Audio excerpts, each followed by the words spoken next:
Hello, Archie Dunlop here with Talking Astrology with Archie on Friday, November the 15th, 2024. So today we've got a couple of big events. We've got a full moon in Taurus. We also have Saturn going stationary direct, and I want to look at these events in detail over the course of this video, and at the end of this video I'll be looking at the full moon and to an extent Saturn going stationary direct, and I'll consider where they might have maximum impact and how we might feel their influence. And I'll be looking at a couple of people who I think might be especially influenced by the full moon. But before I do that, I want to look at the astrology and the I Ching for today, which is Friday, November the 15th. Usual reminder, if you enjoy this video, I'd be very grateful if you were to like it. And if you're not subscribed and you enjoy the video, I'd be really, really happy if you were to subscribe. It does make a big difference to the channel. Anyway, let's look at what's happening today. So here's the position of the planets at noon today, Friday, November the 15th, set for New York. There's no particular reason it has to be set for New York. It just is a matter of convenience. And so the first thing we notice is that the moon is in Taurus, and moon is in an earth sign, obviously. Taurus is an earth sign. And we've also got Venus in Capricorn, so we've got two personal planets in earth signs. And so there is perhaps an emphasis on the material, on the things we can touch. And for some of us, that might mean money. For others, it might mean the raw earth, a good time to get in touch with our natural environment with the moon in Taurus and Venus in Capricorn. And in general, I think most of us are going to be more realistic than usual. Now, this moon, it is in Taurus, it's exalted in Taurus, that is a nice place for the moon to be in, but one does have to look at what else is happening to the moon. And we have got a full moon today. Now, that full moon takes place London time at 9:28 this evening. It's in New York, that would take place at 4:28 this afternoon. And if you're in California, that would be 1:28 this afternoon. Now, if you're in Australia or New Zealand, then that full moon is going to be tomorrow. So when this full moon actually happens kind of depends on your time zone. But still, I think that we're very much able to feel this full moon wherever it's happening, wherever we are. And so the definition of a full moon is, of course, when the sun and the moon are opposition each other. So there we have moon in Taurus, sun in Scorpio. So whenever you've got a full moon, you do feel a certain amount of tension, because, the most important bodies in the sky are opposition one another. And their two principles may be at odds. So the moon is in Taurus. The moon in Taurus is about stability. It's about being able to understand what is in front of us. Whereas Sun in Scorpio is something more intense. And so while we want stability, while we want everything to be above board, we're also aware that things are complicated. Things are just more complicated perhaps than we'd like them to be. And so perhaps that's the situation we have to live with. We have to accept, for example, the power of our own and other people's emotions. And we perhaps also have to accept that we live in a in a very transformative society. Now, we use this term transformative quite a lot. At least maybe I use the word transformative a lot, maybe too much. But this full moon is tied up with Uranus, because what we have is the moon is making a conjunction to Uranus and its opposition the sun. And of course, over the weekend, we have a Sun-Uranus opposition. So Uranus is the principle of revolution, earthquakes, things suddenly changing. And so this full moon perhaps makes us really think that we live in an unstable world, that things just cannot be relied on. The earth under our feet cannot be relied on. And I suppose that's why there is an association between sort of Uranus and earthquakes. There is an earthquake feel to today. Now, I'm not saying there is going to be an earthquake, though it is true to say that there is grounds to think that this full moon does have a particular impact on Japan. But I'll be going into that later in the video. But I'm not saying there's going to be any earthquakes in Japan. Japan can be affected in many different ways, not just earthquakes. It can be affected politically. It can be affected by random events. But I'll be looking at Japan later in the video. So we need to be calm, and we need to accept that we are living in an unstable world where few things can be relied on. But provided we stick to what we are, to what is true, what is real, then we should be okay. And of course, I will be talking about this full moon in detail later in the video. And another thing that's happening is that we have got Saturn going stationary direct. So what that means is that from the perspective of the Earth, Saturn at times appears to be going backwards against the background of the stars.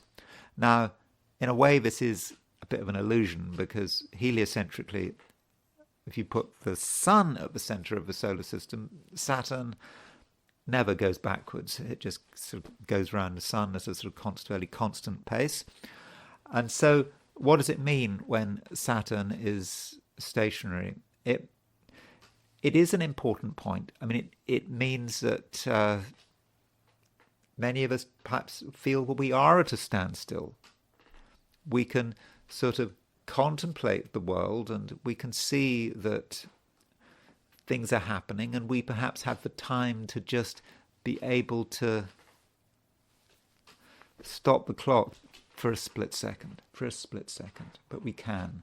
And perhaps we have a chance to go over things that have happened recently.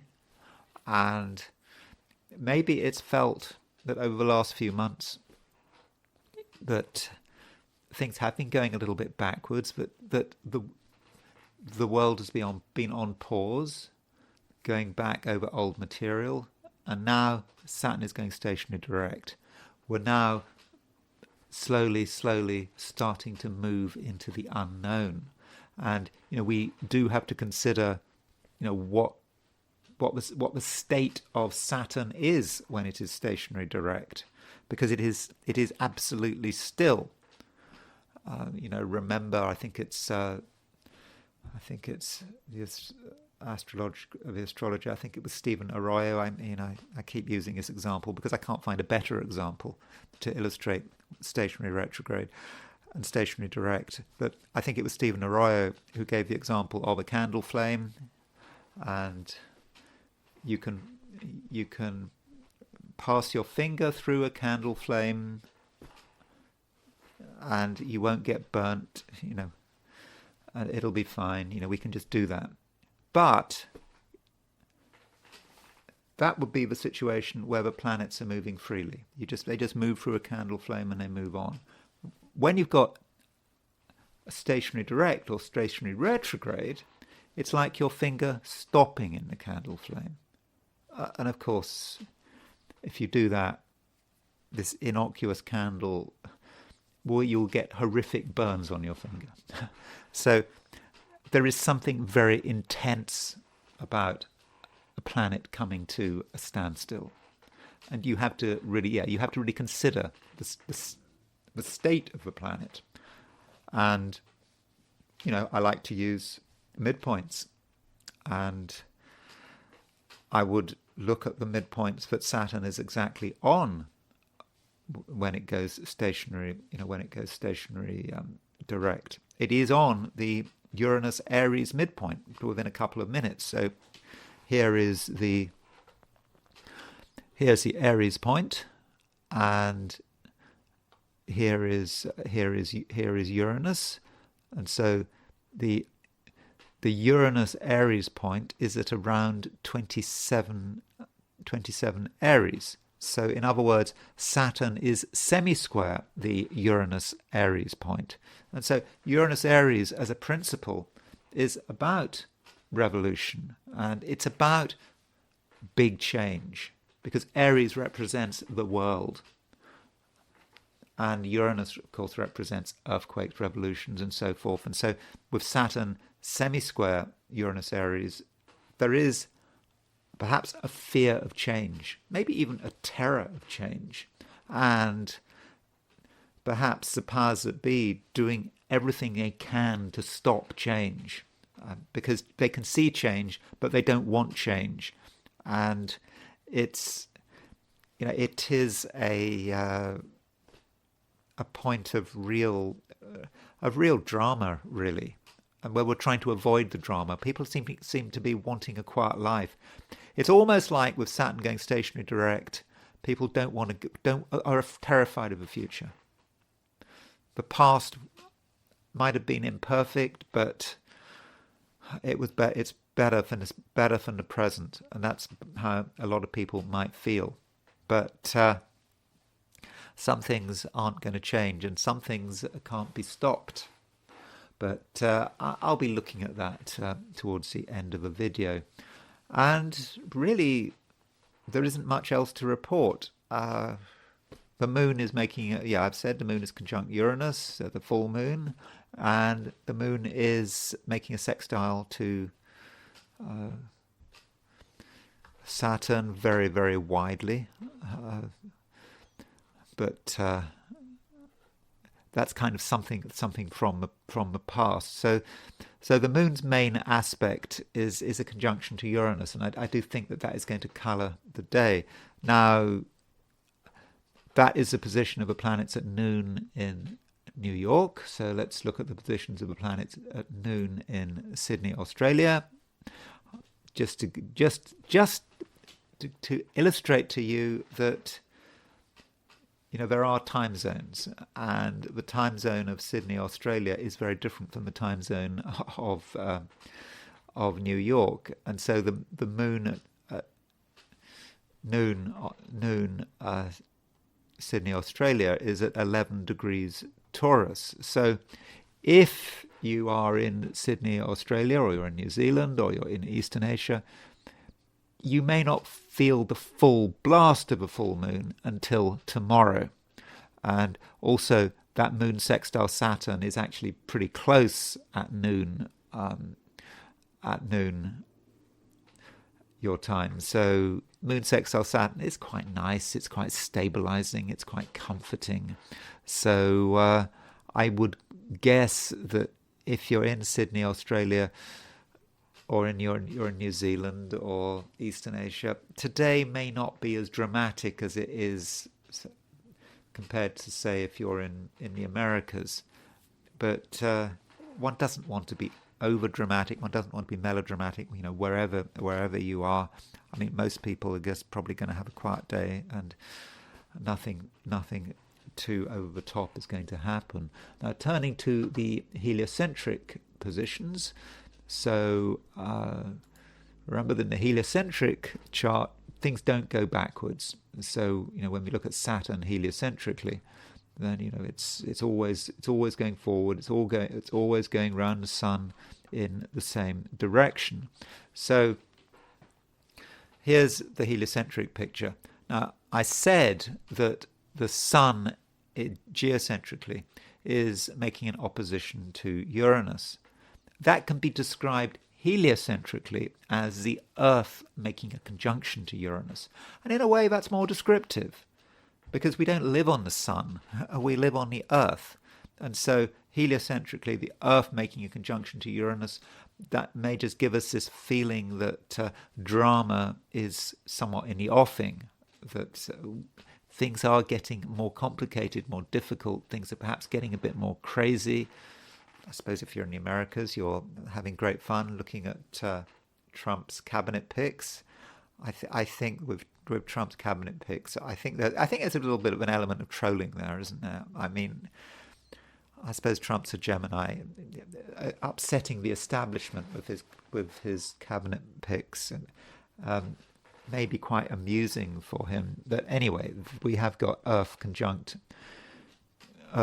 Uranus, and so there is this sense that things are dramatic, things are happening, and that's probably the main thing going on. Look at Mars is starting to move towards a square to Neptune. I talked about that yesterday. So with Mars moving towards a square of Neptune, we perhaps have to be a little careful how we apply our energy. We could apply our energy in the wrong directions, into the wrong things, and as a result, things might not work to plan. We might actually be deluded. And I suppose with a full moon, there is a potential, I suppose, for delusion. But you have to think, what is a full moon fundamentally about? The full moon should be about seeing the truth. I mean, the moon is full, so we can see things which we couldn't see at the new moon. And with the full moon, perhaps we see the consequences of our actions, the consequences of other people's actions. And the truth can be difficult, but sometimes the truth is really quite unavoidable. Anyway, Earth conjunct Uranus coming up, that's probably the main thing to report in terms of a heliocentric chart. But in that case, it's nothing we couldn't have seen from a geocentric chart, because Earth conjunct Uranus is the same as Sun opposition Uranus. So let me now look at the 12 signs and what's going on for the 12 signs for today, which is Friday, November the 15th, 2024. Aries. So Aries, we do have a full moon today, and it will affect all of us, you included. And with this full moon, it could be somewhat serious for you. I mean, serious not in the sense of anything bad happening. It's just that, when you look at what's going on, and when you look at the world in which you're living, it just seemed a little complicated. And your own feelings could be stronger than usual. I mean, Aries does have strong feelings, and usually Aries knows how to express its feelings. But, with this full moon, it might be a time when you feel that, maybe it's not quite the right time for telling the world, who you are and what you want, and showing your desires might not necessarily be a good idea, and certain things perhaps should be kept to yourself. And it's also might be a time for research. Nothing wrong with research. Every now and then Aries has to stop and take stock of its knowledge and look at things again and question. You need to question your own assumptions. And so have another look at how things are working out. Things might not be quite as expected, and there's no harm in just really going deep into things. And with the moon conjunct Uranus, there may be a realization today, not just today, because when you're talking about a full moon, it can last at least a fortnight. So perhaps in late November, there might be things you start to realize about yourself, and also there might be a financial dimension here. You see things financially which perhaps can't be ignored. Now, I'm I'm not saying that it's anything to worry about. You know, all of us, if we go deeply into something, we will make discoveries, we will have realizations. And these realizations should be useful, certainly can be useful, and it's perhaps up to you. So perhaps, Aries, what you need to do is just keep things simple.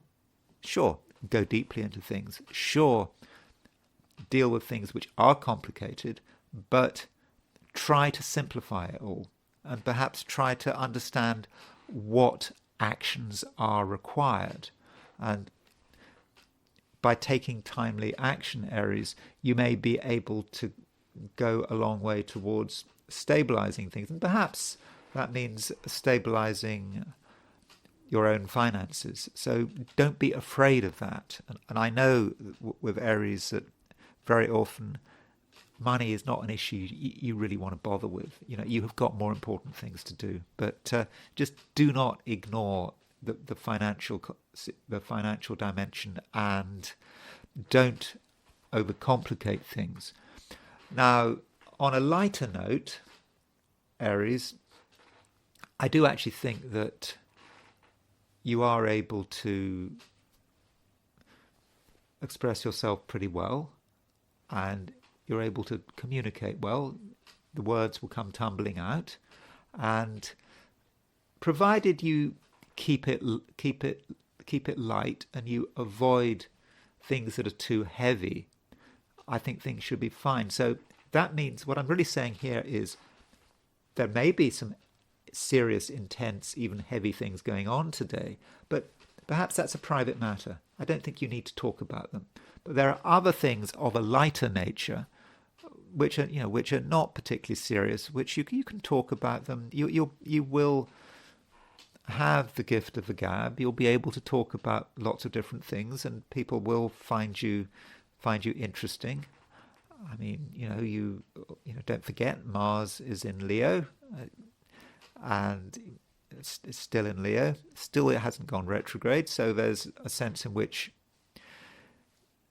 there's something about you which does lighten up the room, even if you are feeling yourself the need for a certain amount of introspection. You can light up the room, and the things you say can be interesting, and people will listen to you, and you can perhaps cheer people up with the thing with what you say. But just, as I said, keep it light. The intense stuff needs, I think, in most cases, to be kept secret, or secret in the sense of not telling everyone. Maybe there are some people you can talk to about it, but just perhaps, Aries, fundamentally what you have to distinguish between is the public and the private. You have a private world, which is serious, and then you have a public world, which is actually quite light, and you understand the difference. So I don't think you're going to mess yourself up or confuse yourself with that. So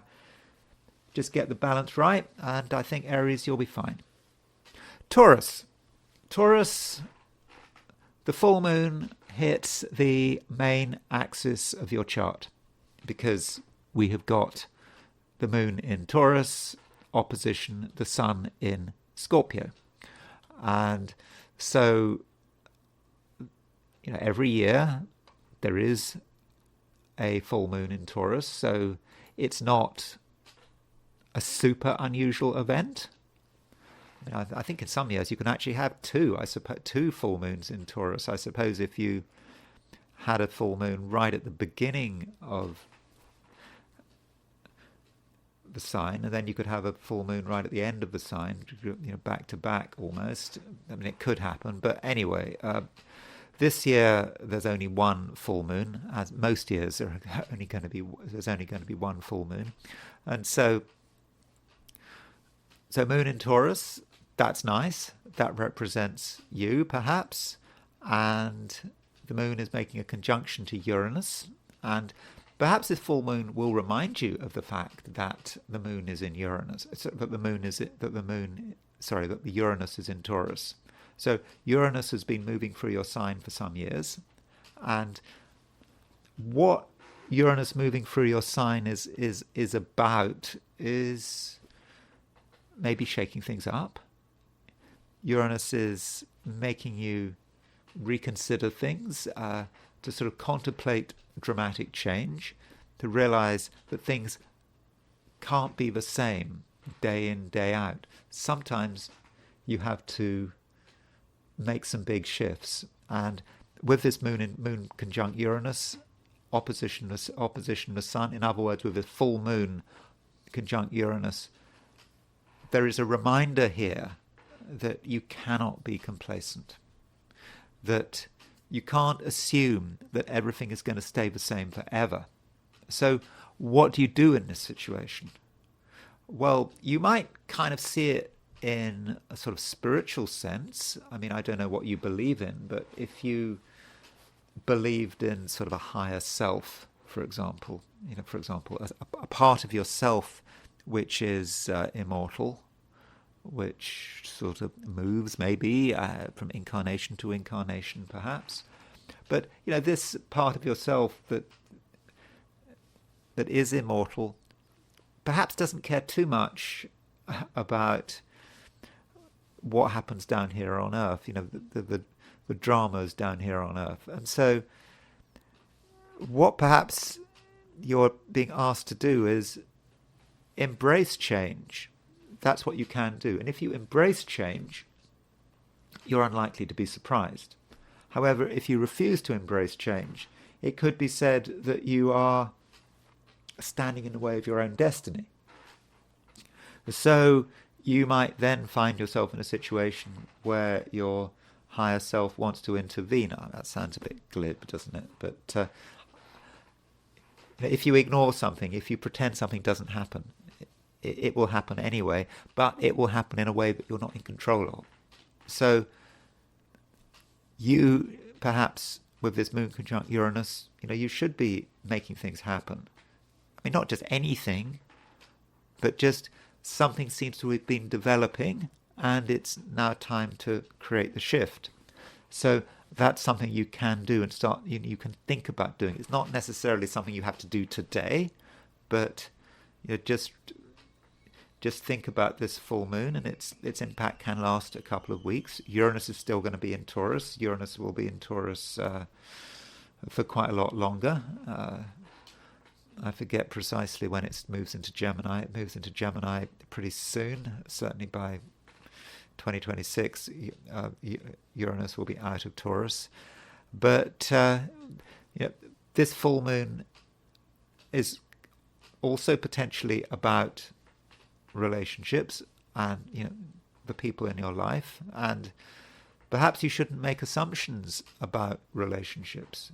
A relationship might have been in existence for months or years, but things can change, and I think this full moon could create change, and part of the change may be about realization, because full moons are about understanding the truth. So if you understand the truth about something, then you're forced to act, or you should be forced to act. I mean, some people see the truth, but they refuse to act on the truth. And so maybe it's a time when you'll understand what the nature of a relationship is, and you'll also understand what you should be doing. And perhaps that's where the element of choice is. You understand someone, maybe you realize they're bad for you. Maybe you realize they're good for you. I mean, it can work both ways. It's not necessarily a negative.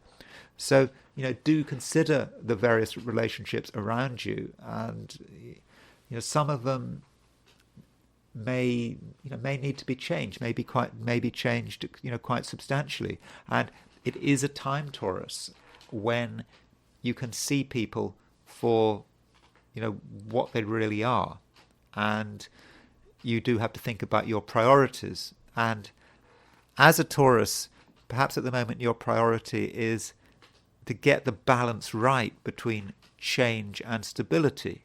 Stability is important, Taurus. And if you want stability, you have to be able to contemplate change, because stability actually cannot persist without change. Because if you refuse to change, if you refuse to understand the way things are shifting, then in the end, that thing that you thought was stable will become rotten, or it just might break. So in terms of creating a stable future for your life, perhaps you have to start thinking about what you need to change now to make sure that you're going to remain on firm ground. So in that sense, think about other people's role in that. Think about those relationships. Some relationships do have to change, and if they don't change, then they're not going to go on forever in the same old way. You could lose control of the situation, and you might find that people behave in ways that you can't deal with, and your suspicions are proved to be correct. I mean, I don't want to make you suspicious, by the way. I'm just trying to look at this in a sense of what could happen. And I think, we do have Uranus tied in with this full moon, and I would really emphasize that you kind of want to own that Uranus. Uranus is the principle of change. It is the principle of turning things upside down. It is the principle of having a revolution. Own that Uranus. Make sure it's you making things happen rather than fate or other people. Gemini, you, in many respects, seem to be trying your hardest to keep control. I think you do want to be in control. You want to know what's happening, and you want to have some sense in which you're able to predict what's going to happen next, and you don't want other people to be doing things that you don't understand. And I think, Gemini, today you may take sort of any opportunity you can to assert your power, or to just demonstrate that you can make things happen. But it could be hard work, because we do have a full moon, and this full moon is going to affect all of us. I'm a Gemini.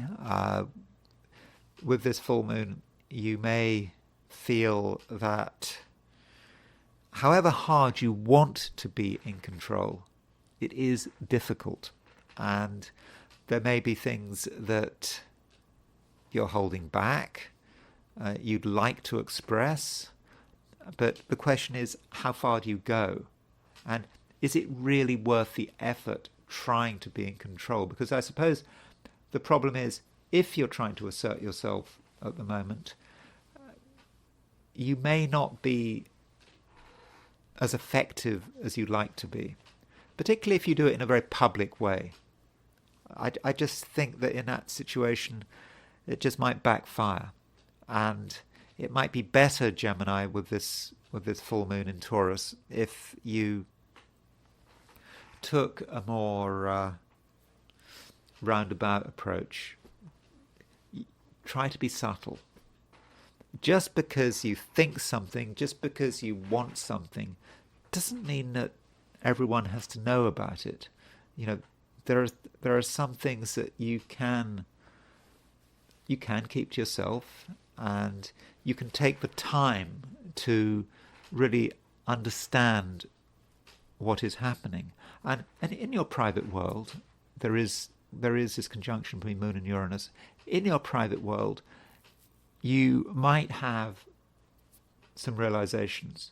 Things might occur to you, and they occur to you, and at first, you brush them aside. When you think about them again, and then you're saying, actually, this could be quite major. This may represent, in some ways, the truth. And so perhaps the truth is now going to make itself clear to you. And of course, when we're talking about truth, now we're in a sort of postmodern society where it's very difficult to think about what the truth is. Everyone has their own truth. but I'm not going to tell you what is true and what is not. But we can all have our own truths which we need to follow. And your truths become very clear today, perhaps, with that moon conjunct Uranus. Moon conjunct Uranus is you realize what is right for you. And it's a private realization, I think. It's not something that in the first instance needs to be shared. But having made that realization, you then have to decide whether you want to act on it. Because the full moon is about understanding things becoming clear. But just because we know the truth doesn't mean that anything changes. I mean, anyone who has had any experience of being in therapy, I mean, I haven't been in therapy for decades, but I suppose there seems to be the easy bit of, I mean, maybe I've got this wrong, but the easy bit of being in therapy, perhaps, is pulling your past to bits. And I'm speaking as a Gemini. I've got my sun in Gemini. You pull the past to bits. You absolutely know why things happen. You know why you are what you are. You know why you're doing what you're doing. You know why you're making all these mistakes. But it doesn't make a blind bit of difference. Knowing the truth doesn't necessarily change anything, and you still keep making the same mistakes. You're still the same person.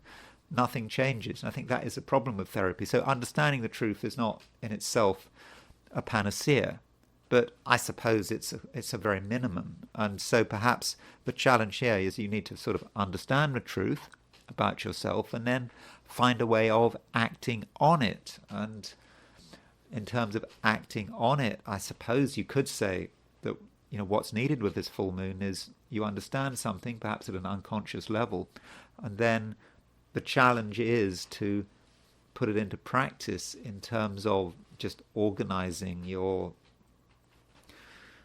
daily routine, making sure that your daily routine is in order, that everything's running smoothly, that you're able to stick to a plan, and that can be hard work. And this brings us back to this concept of your power being important to you. It's easy to conceive of power and control in terms of perhaps control vis-a-vis other people. But perhaps what you need to think about in terms of your power is how much power do you have over yourself, and, for example, of sticking to a routine, of deciding what needs to change about yourself. Might be a revolutionary realization. You make that decision that you're going to make change. Then you have to put it into action. And so that's where the real power lies. So before thinking about the power you have over other people, you perhaps need to think about the power you have over yourself. Cancer.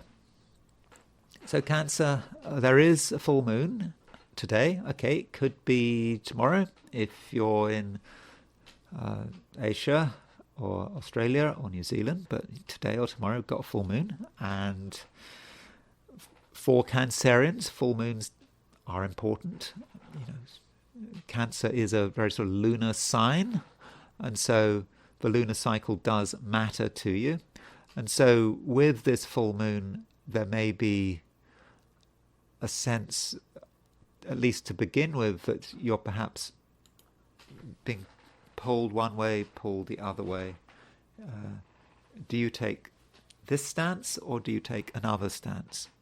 Do you put, for example, other people first, or do you put yourself first? What actually matters? And you're a little bit indecisive to begin with as you get pulled one way or another, but in the end, you start to understand, what it's all about, and things become clear. And you might, for example, have clarity about your friends, for example, the people you hang out with. You might start to understand what their value is, or perhaps you'll start to understand that they have no value whatsoever. That is certainly possible. And so when you think about all the people you meet on a regular basis, I'm not really talking so much about one-to-one relationships, partners, spouses, lovers. I'm not really talking about that kind of thing. I'm talking more about just people in general. You will perhaps have a little bit of awareness about that, and you'll perhaps see that certain situations and certain scenes are holding you back and are just preventing you from being yourself. And so in terms of your social life, it might be a good idea to make some changes to sort of streamline things and to perhaps realize that maybe some people aren't any good for you. I think that's certainly possible. And also, we do have the moon making a conjunction to Uranus, and the moon conjunct Uranus may, in a more general sense, it may have an impact on your priorities. You might realize that what was really important to you very recently just isn't so important, and something else matters, and you're perhaps starting to construct your future and to think about what kind of future you want for yourself. And it's now clear, well, it's certainly becoming clear over the next couple of weeks, what you want for yourself, and also what you would like to happen realistically. What would you like to happen? There's a full moon today, or perhaps tomorrow, and there won't be another full moon in Taurus until next year. So think about now and the next full moon in Taurus. When is the next full moon in Taurus? So after this, the next full moon in Taurus will be, I'll tell you in a moment, there will be a full moon in Taurus on November the 5th, 2025. So in just under a year, there's another full moon in Taurus. So, what do you want to achieve between now and November the 5th? What would you like to happen? And I'm not really talking so much about money and power and wealth. It's more the place you'd like to be. Where would you like to be? And so over the next couple of weeks, you might have some realizations that this is perhaps the current situation isn't quite good enough, and now is a time when you want to make some changes, and you're patient. You understand that this process may take months, could take a year. I suppose it could take longer than a year, but you need to start the process off, and you also realize that what matters is you and your creative needs, and you being able to do something that only you can do. It's not a time to doing what other people want. And so this full moon, I think for you, it may be a little bit disturbing to begin with, when you realize that there is a challenge, that some aspects of your wishes are not being entirely fulfilled, and therefore you need to make some adjustments. But that, I think, is optimistic. I think it's an optimistic reading of it, and I think it is the correct reading of it. So do think about what you'd like, think about your hopes and wishes, and if the current environment is not supporting your hopes and wishes, then something needs to be changed. And I think you are in a position where you actually can make those changes.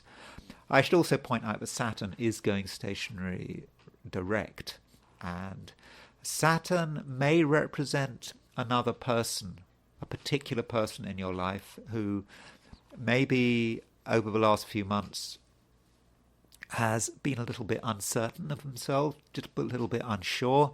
They weren't ready to make a decision. They were holding something back. And with Saturn going stationary direct, it may be that now, slowly but surely, they are becoming clearer. They are able to make decisions. And it may then mean that a particular relationship you're in over the next few weeks and maybe months will start to have greater clarity. Leo,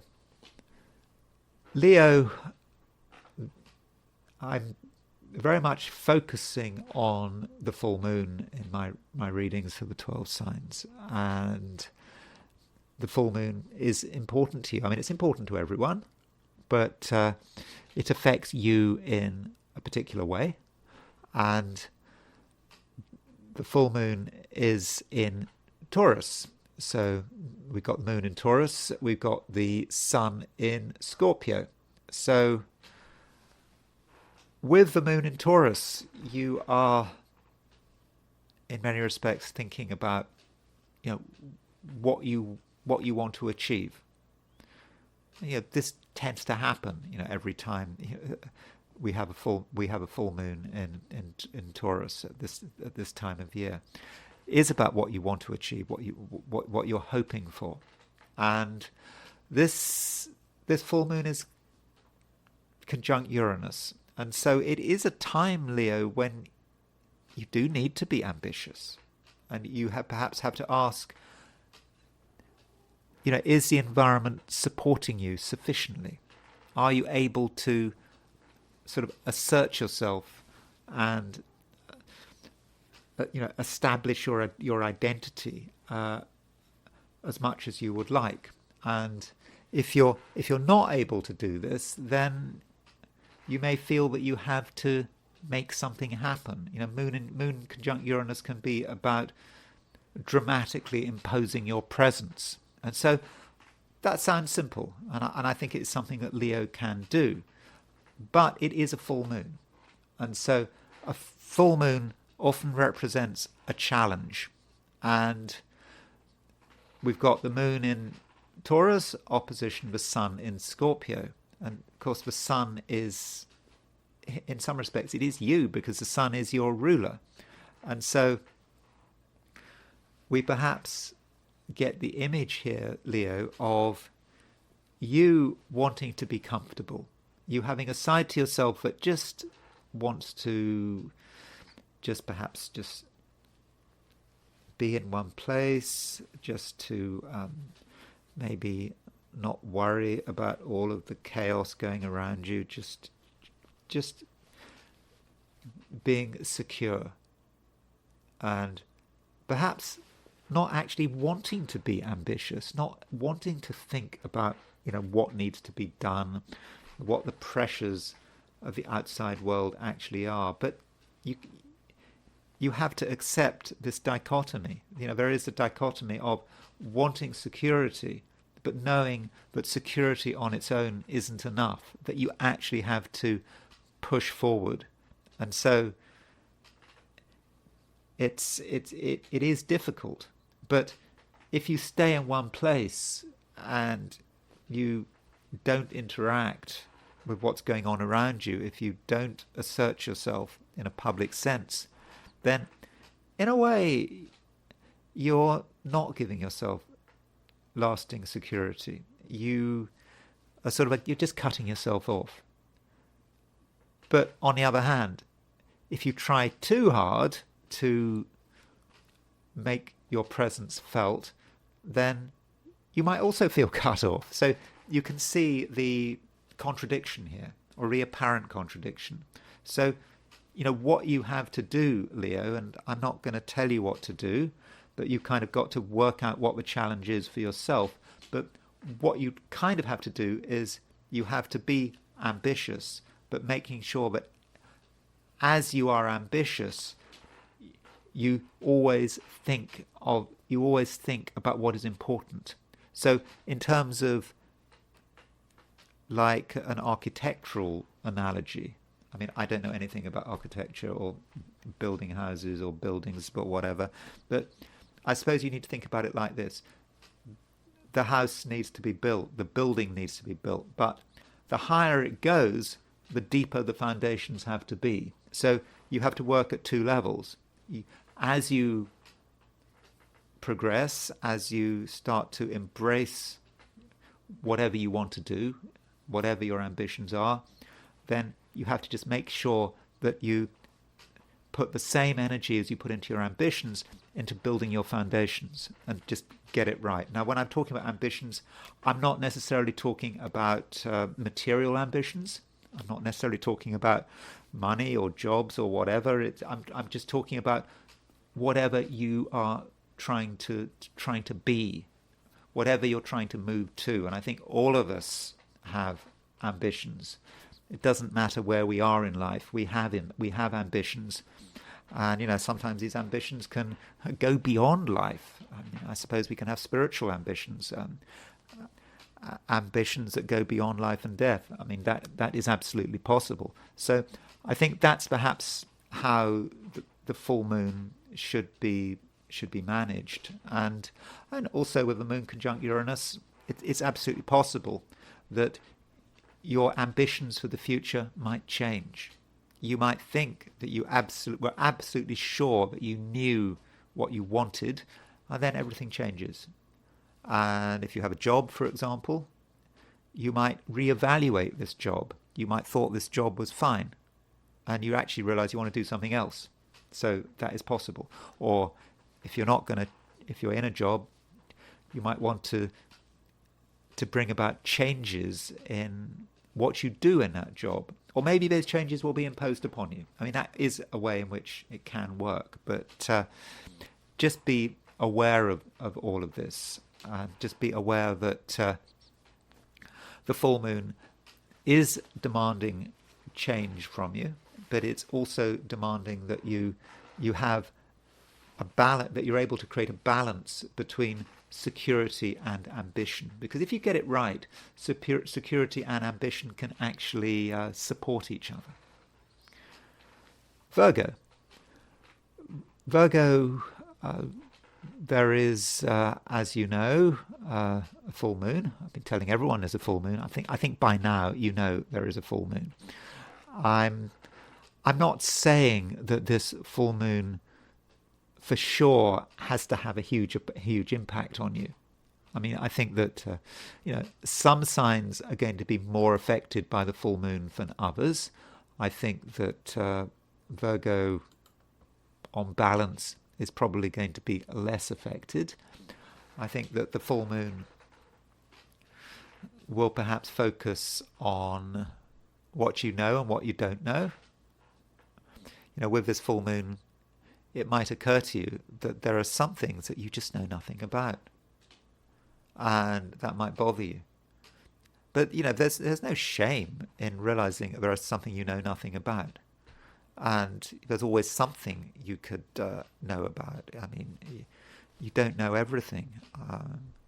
I was shocked myself to realize that in the 1960s, Richard Nixon stood as to be governor. He ran after losing his election against Eisenhower in 1960. Sorry, his election against Kennedy in 1960. He stood to be governor of California. I didn't know that. I was really shocked that I didn't know this. Anyway, there's always something we don't know. So for you, there may be something you don't know that's important, and it's not a sense of shame. Once you know this thing, once you make the effort to know, you will be rewarded. So perhaps consider where you need to do some more studying, or perhaps consider where you need to just ask a few questions. And this full moon, it just may illustrate to you what you don't know, and it just might be a little bit of a shock, but it's a shock that no one else needs to know about. And most importantly, the knowledge is all available to you, and knowledge can be quite dramatic. We have this conjunction between the moon and Uranus, and we've got this full moon in Taurus and conjunct Uranus. There is the shock of realizing something, and by seeking out knowledge, you are creating a situation where you could be shocked, and once a shock happens, it's fine. You're able to do something about it. You're able to make use of this new knowledge. So, Virgo, don't be satisfied with what you know. Even if you're a complete expert on a subject, you could always know more. And by knowing more, you may have to reevaluate things. And I suppose another way this full moon could manifest, there could be a bit of an emphasis on travel. I know that traditionally, sort of a lot of people are concerned about travel. People want to travel. That was part of the thing. That travel is somehow fortunate. At least in Western culture. I think in Eastern culture that's not the same thing. I think, if I remember rightly, in Vedic astrology, travel is actually associated with the 12th house, which is not a particularly fortunate house. The idea that one has to travel, and ideally one returns home. That's what one should do. That it's not a fortunate thing to travel, and maybe it's just a modern Western thing to think that it's fortunate to travel.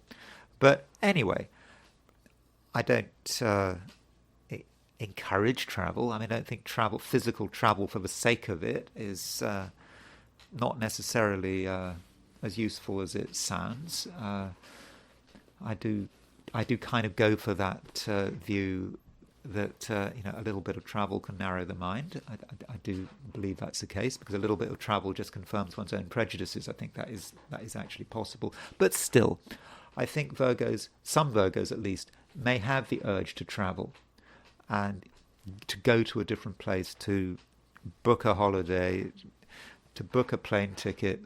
That might be how you're thinking. And, you need to ask yourself why.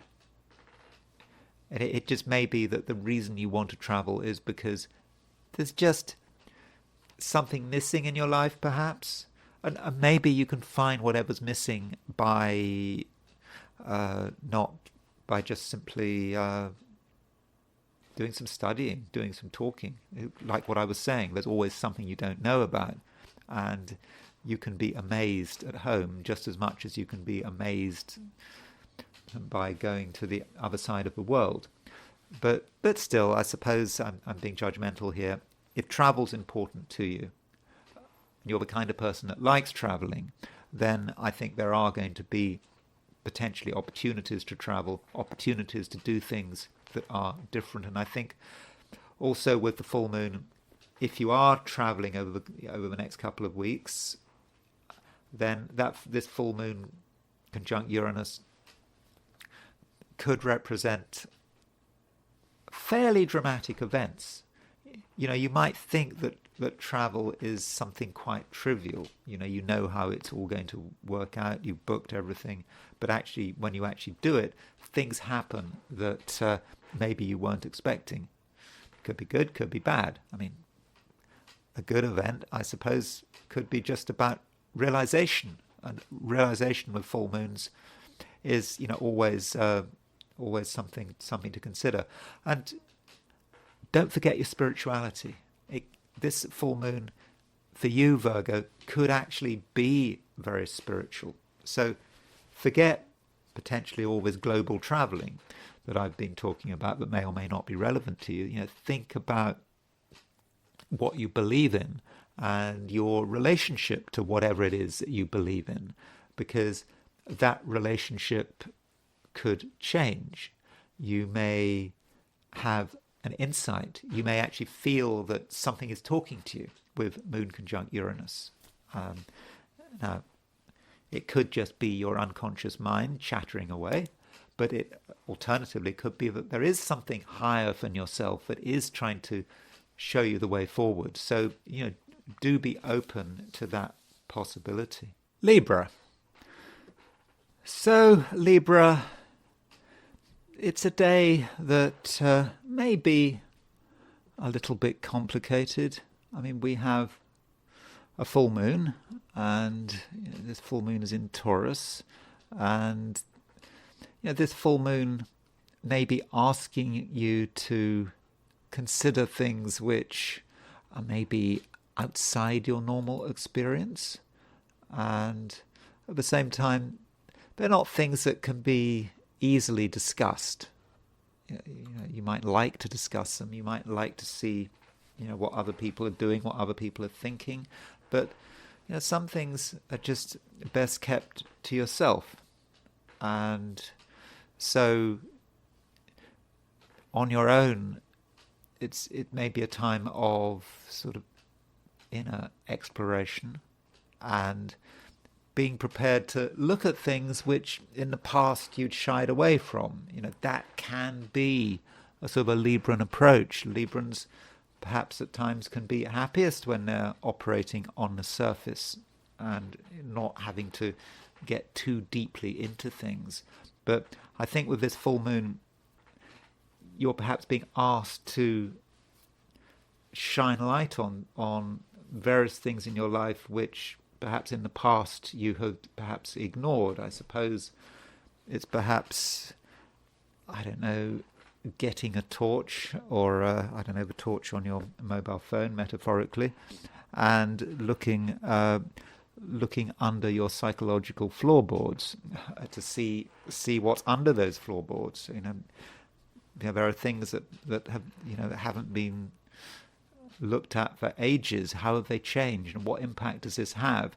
So that's something you might want to consider if you're up to it. I mean, by the way, I'm not literally saying you should crawl under floorboards. I'm just saying that on a psychological level, you should be considering the possibility of crawling under floorboards, understanding or trying to understand what things are all about and what things are about, certainly in terms of yourself, but also in terms of other people and your relationship with them, and perhaps the agreements you have with them.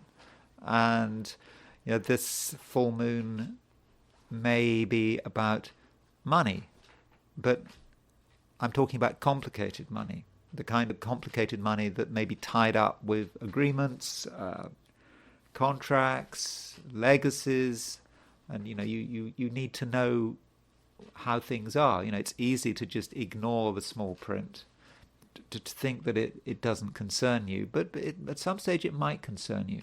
So the full moon is about the truth. It's about understanding the truth, understanding what things really are, what things are really what things are really like, and so have the courage to look at the small print.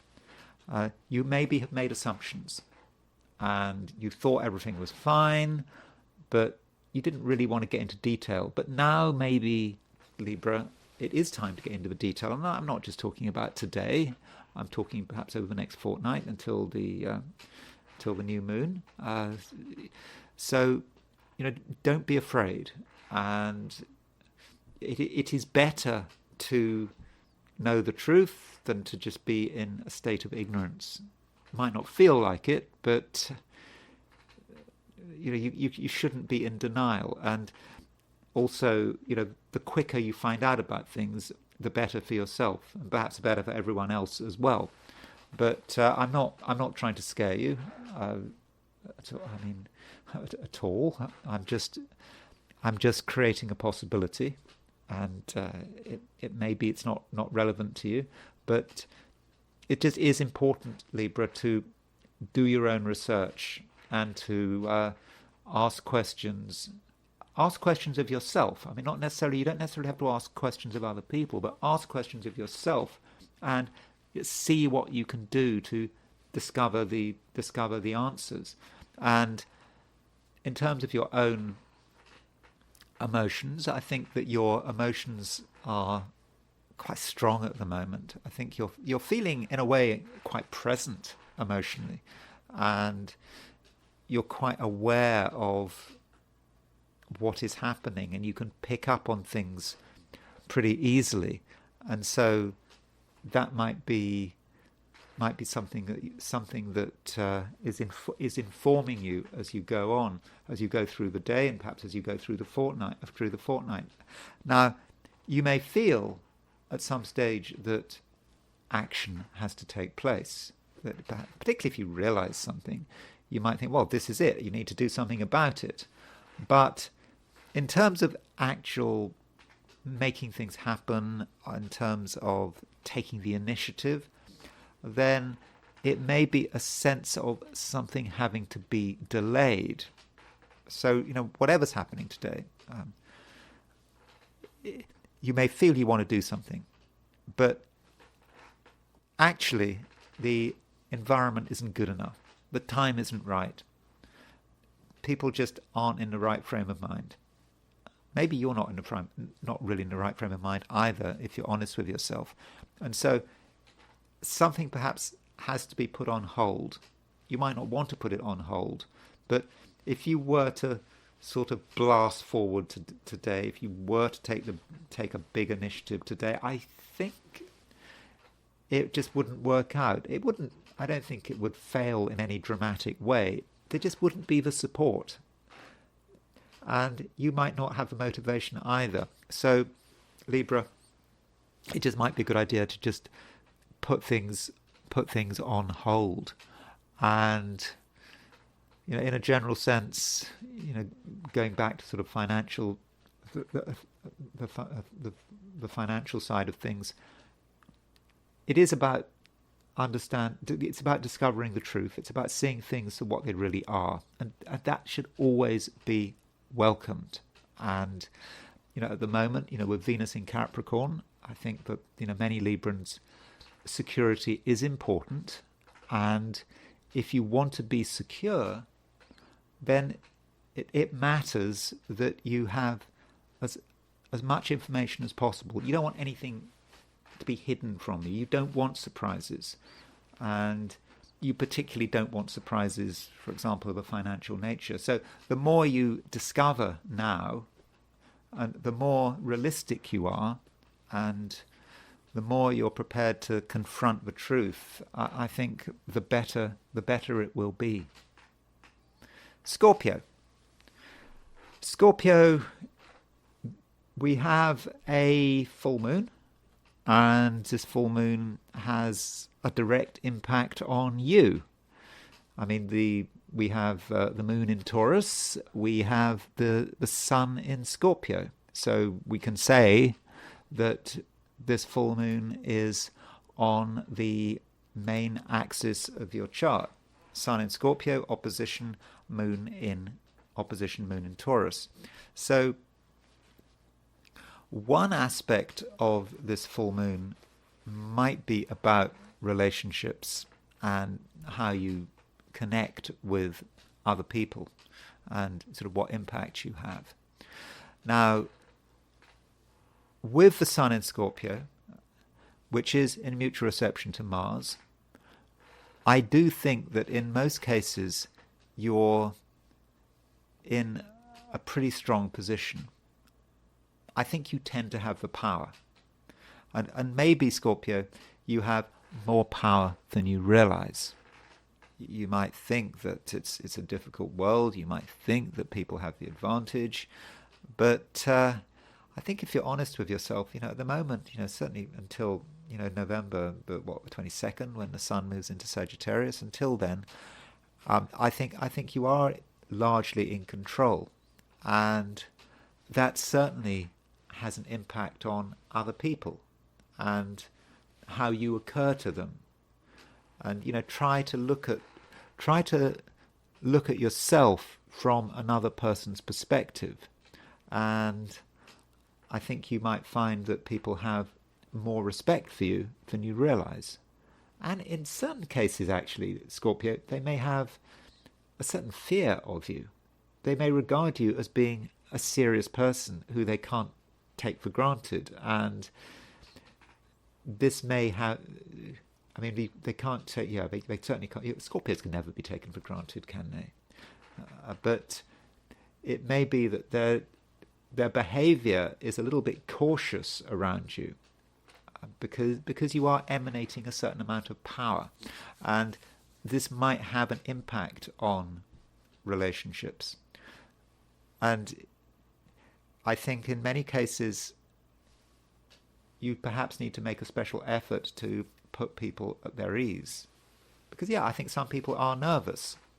And they might be trying to assert themselves, trying to show you that they're in control. And it might seem dramatic, but I don't know if it necessarily has any substance. So I suppose that means in any conflict situation.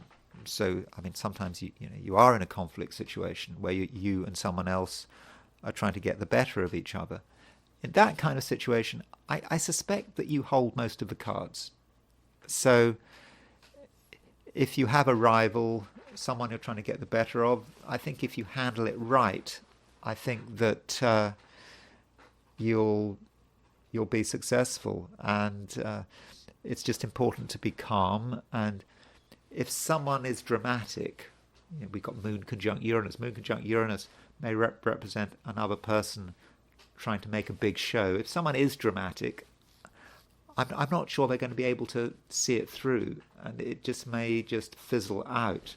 And so don't be fooled by dramatic gestures. They might not actually mean anything. But this full moon, it's not just a one-day wonder. The impact of a full moon can certainly last a fortnight, some would say longer. And so a fortnight, well, until the next new moon. But it just may be that certain relationships are in a state of change, and there may be a sense of realization. Not just your realization, but maybe someone else's realization. It may be, for example, Scorpio, but someone sees you for who you really are. I mean, I understand that Scorpios like to be quite secretive. They are quite protective about their true identity. But, other people aren't stupid. Other people are sensitive, and they are trying to make calculations, and they are trying to work you out. And it may be that despite your best efforts, your motivations and intentions are clear. And indeed, people might start to understand what kind of person you really are, and that can be a good thing. I mean, it can be so frustrating, can't it, if people don't understand you? They make assumptions about why you do things. They even sort of gaslight you, tell you that you believe something when you actually don't. But I think this is a time of understanding, and I think it can be a time of mutual understanding. You can understand them, they can understand you, and once you have this understanding, then I think that things can move forward. And it may be that certain relationships have had their days, or maybe other relationships can become stronger.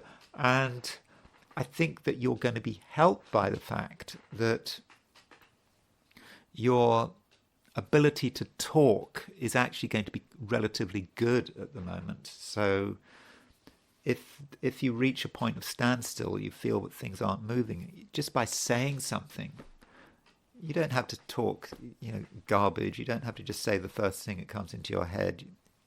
But just saying something that is sincere, that is also a little bit optimistic, that can help move things. And so if you find you're in a situation where a relationship is stuck, where there doesn't seem to be anything that can be done, just by you talking about something in a sort of optimistic way, not being too intense about it, I think that can really help move things forward. Sagittarius, you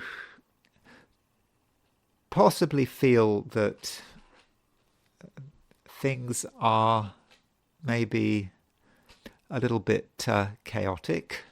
I mean, chaos is not something you appreciate at the moment, and you would love it if everything was, properly organized. If you didn't have to sort of wade your way through garbage. But the garbage is there. I mean, it may not be literal garbage. It may be emotional garbage, just things, just cluttering things up. And that's what you can feel. And I suppose with the moon making a conjunction to Uranus, it may be a time, Sagittarius, where you feel that it's just appropriate to just have a clear out. And with the full moon, you can maybe, because there is a full moon today, okay, it could be tomorrow if you're in Australia or New Zealand, with this full moon, you just may feel that that's it. You can see the truth. You can look at something day in, day out, and it does nothing to you. It's just part of the scenery.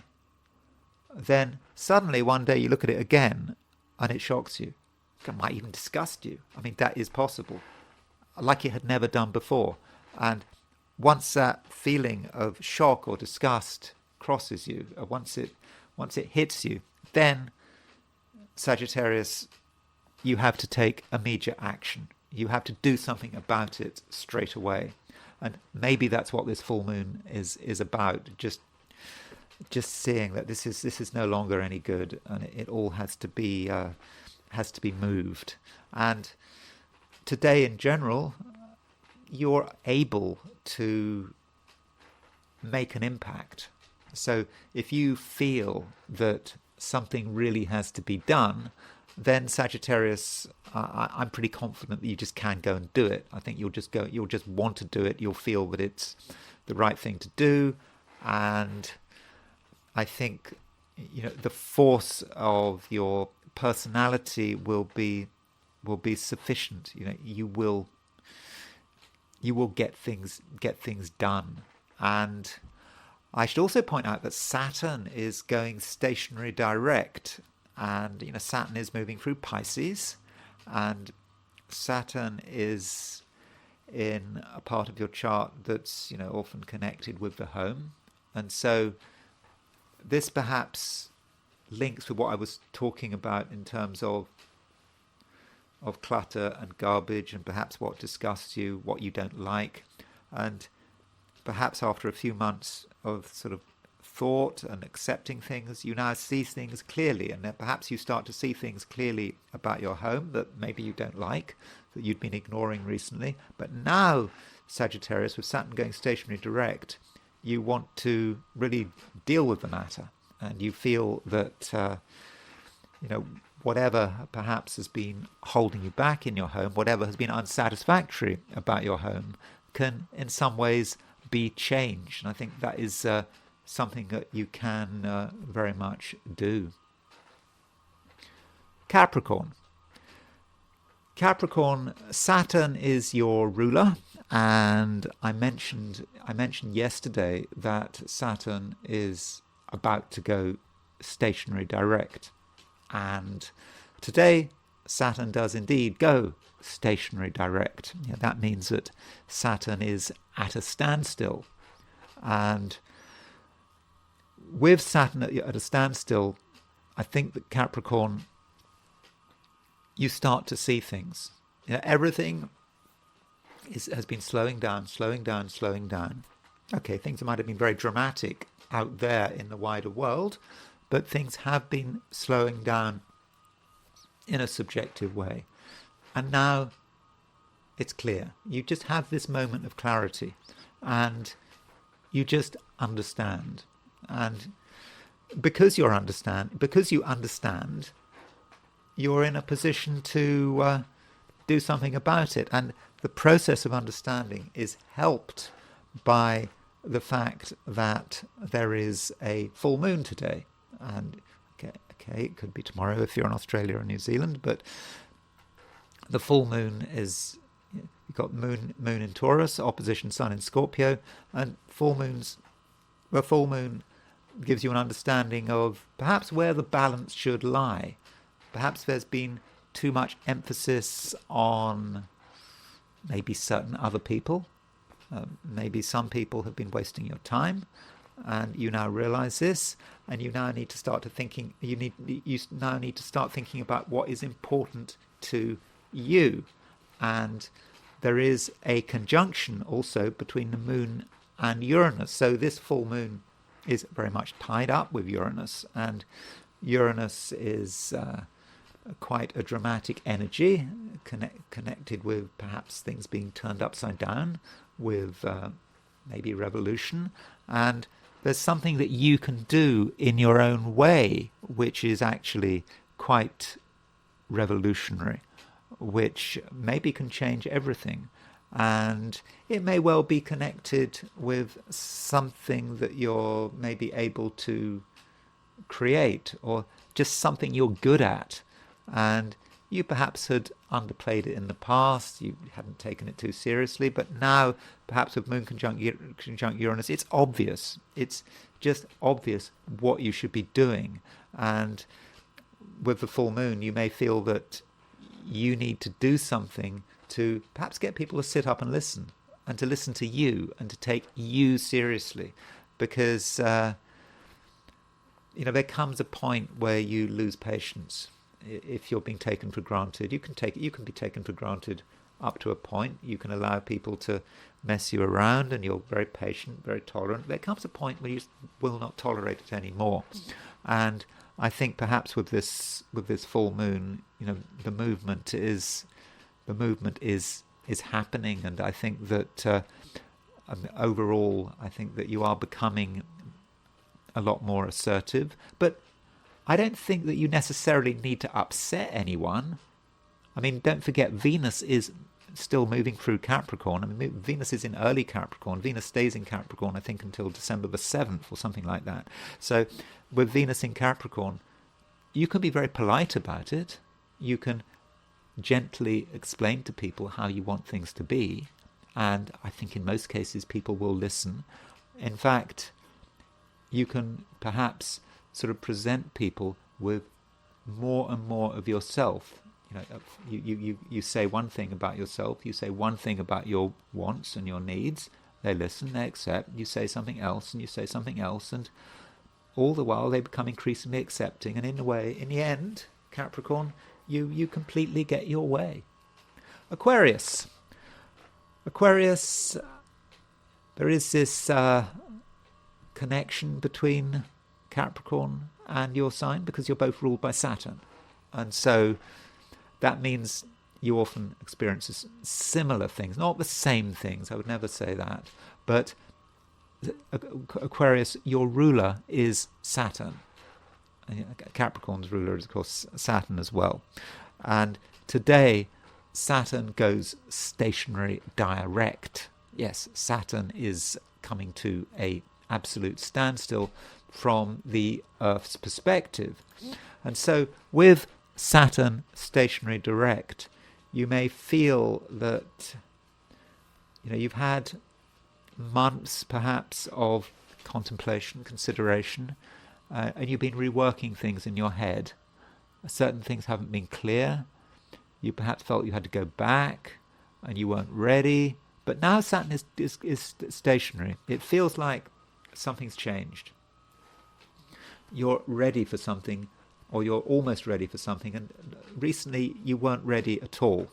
And so, now might be the time to really make it clear to yourself to begin with what you want. And I suppose, your desires can take many forms. I mean, don't forget the financial dimension. Saturn has been in Pisces since the beginning of 2023, and I think since the beginning of 2023, for many Aquarians, the financial side of things has been important on and off, and you have been perhaps asking questions about how you're going to deal with your money, whether you're making enough money, and perhaps you've been overly generous, giving away too much money, maybe. But with Saturn coming stationary direct, it's just broadly speaking a time when you start to sort of understand what money is all about right now, and you're perhaps finally able to put theory into practice. It may be that over the last few months you've had ideas about what you should be doing with money, or how you should be treating financial issues. You weren't ready to really do anything, but now perhaps with Saturn stationary direct, you perhaps do feel that you are ready. Though the usual warning, this is just an astrology video, it's just for entertainment, and I'm not giving any financial advice. So we have a full moon, and I do think that this full moon could be quite important, because it is hitting quite an important axis in your chart. So, Aquarius, you are a fixed sign, and this full moon is across fixed signs. The moon is in Taurus, the sun is in Scorpio, and so with this fixed sign, with this fixed full moon, it may say something about the public and the private and how you get the balance right. I think that with moon in Taurus, you do value your own privacy and your own space, and this is something that you have to focus on. You have to sort of build up, make yourself feel secure, but at the same time there's pressure from outside, represented by the sun in Scorpio. The sun in Scorpio is challenging you. It's challenging you to move beyond a sort of space that you've cut out for yourself. And this challenge could be quite threatening. I mean, if you're not ready to move beyond your own boundaries, then you might sort of trip up. But at the same time, you have a need for change. You feel the need to change because, there is... the moon is conjunct Uranus. In other words, this full moon is conjunct Uranus. So with this full moon conjunct Uranus, there is a sense in which perhaps you feel that there is actually some aspect of maybe your living space, maybe a psychic space. It doesn't have to, or a psychological space. It doesn't have to be something material, but there's something that has to be changed. And you cannot assume stability. Even if you try to give yourself total security. I mean, maybe you decide to live in a cave and you have complete control over everything. Or at least that's how you think. Still, things can happen. Things can happen which disrupt your assumptions. And so I think it's important with this full moon conjunct Uranus that you're ready for that kind of disruption. And as I've said to a couple of signs earlier, I think that the best way to deal with disruption is to sort of forestall it, to act before it happens, or even to be the disruptive element yourself. Decide how you want something to be disrupted, because if you don't decide how something is going to be disrupted, then it's possible that the universe makes the decision for you. And if the universe makes the decision for you, that's a lot more complicated. So perhaps decide what changes need to be made, and they could be quite serious changes. You need to be a little bit of a disruptor in terms of asking yourself, what is the meaning of security? It's not obvious, and certain aspects of your security system are not perfect, and perhaps have become a little bit ossified. They've become boring. They're not fulfilling any long-term useful purpose. And so that moon Uranus, you might want to shake things up and redefine for yourself what it means to be secure. And perhaps that is the challenge of the full moon. Pisces, we have Saturn going stationary direct, and Saturn is in moving through your sign. I mean, Saturn's in Pisces. It's been going retrograde for some months, but now it's coming to a standstill.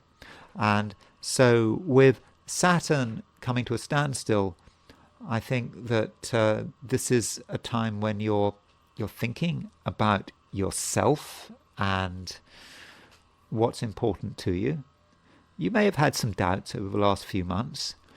You perhaps weren't too sure how far to go, but now it's becoming clearer, and perhaps you have an idea about how best to present yourself, because maybe over the last few months you haven't been sure how best to present yourself. It may have been connected with style, the things you were saying to people, the impression you were giving.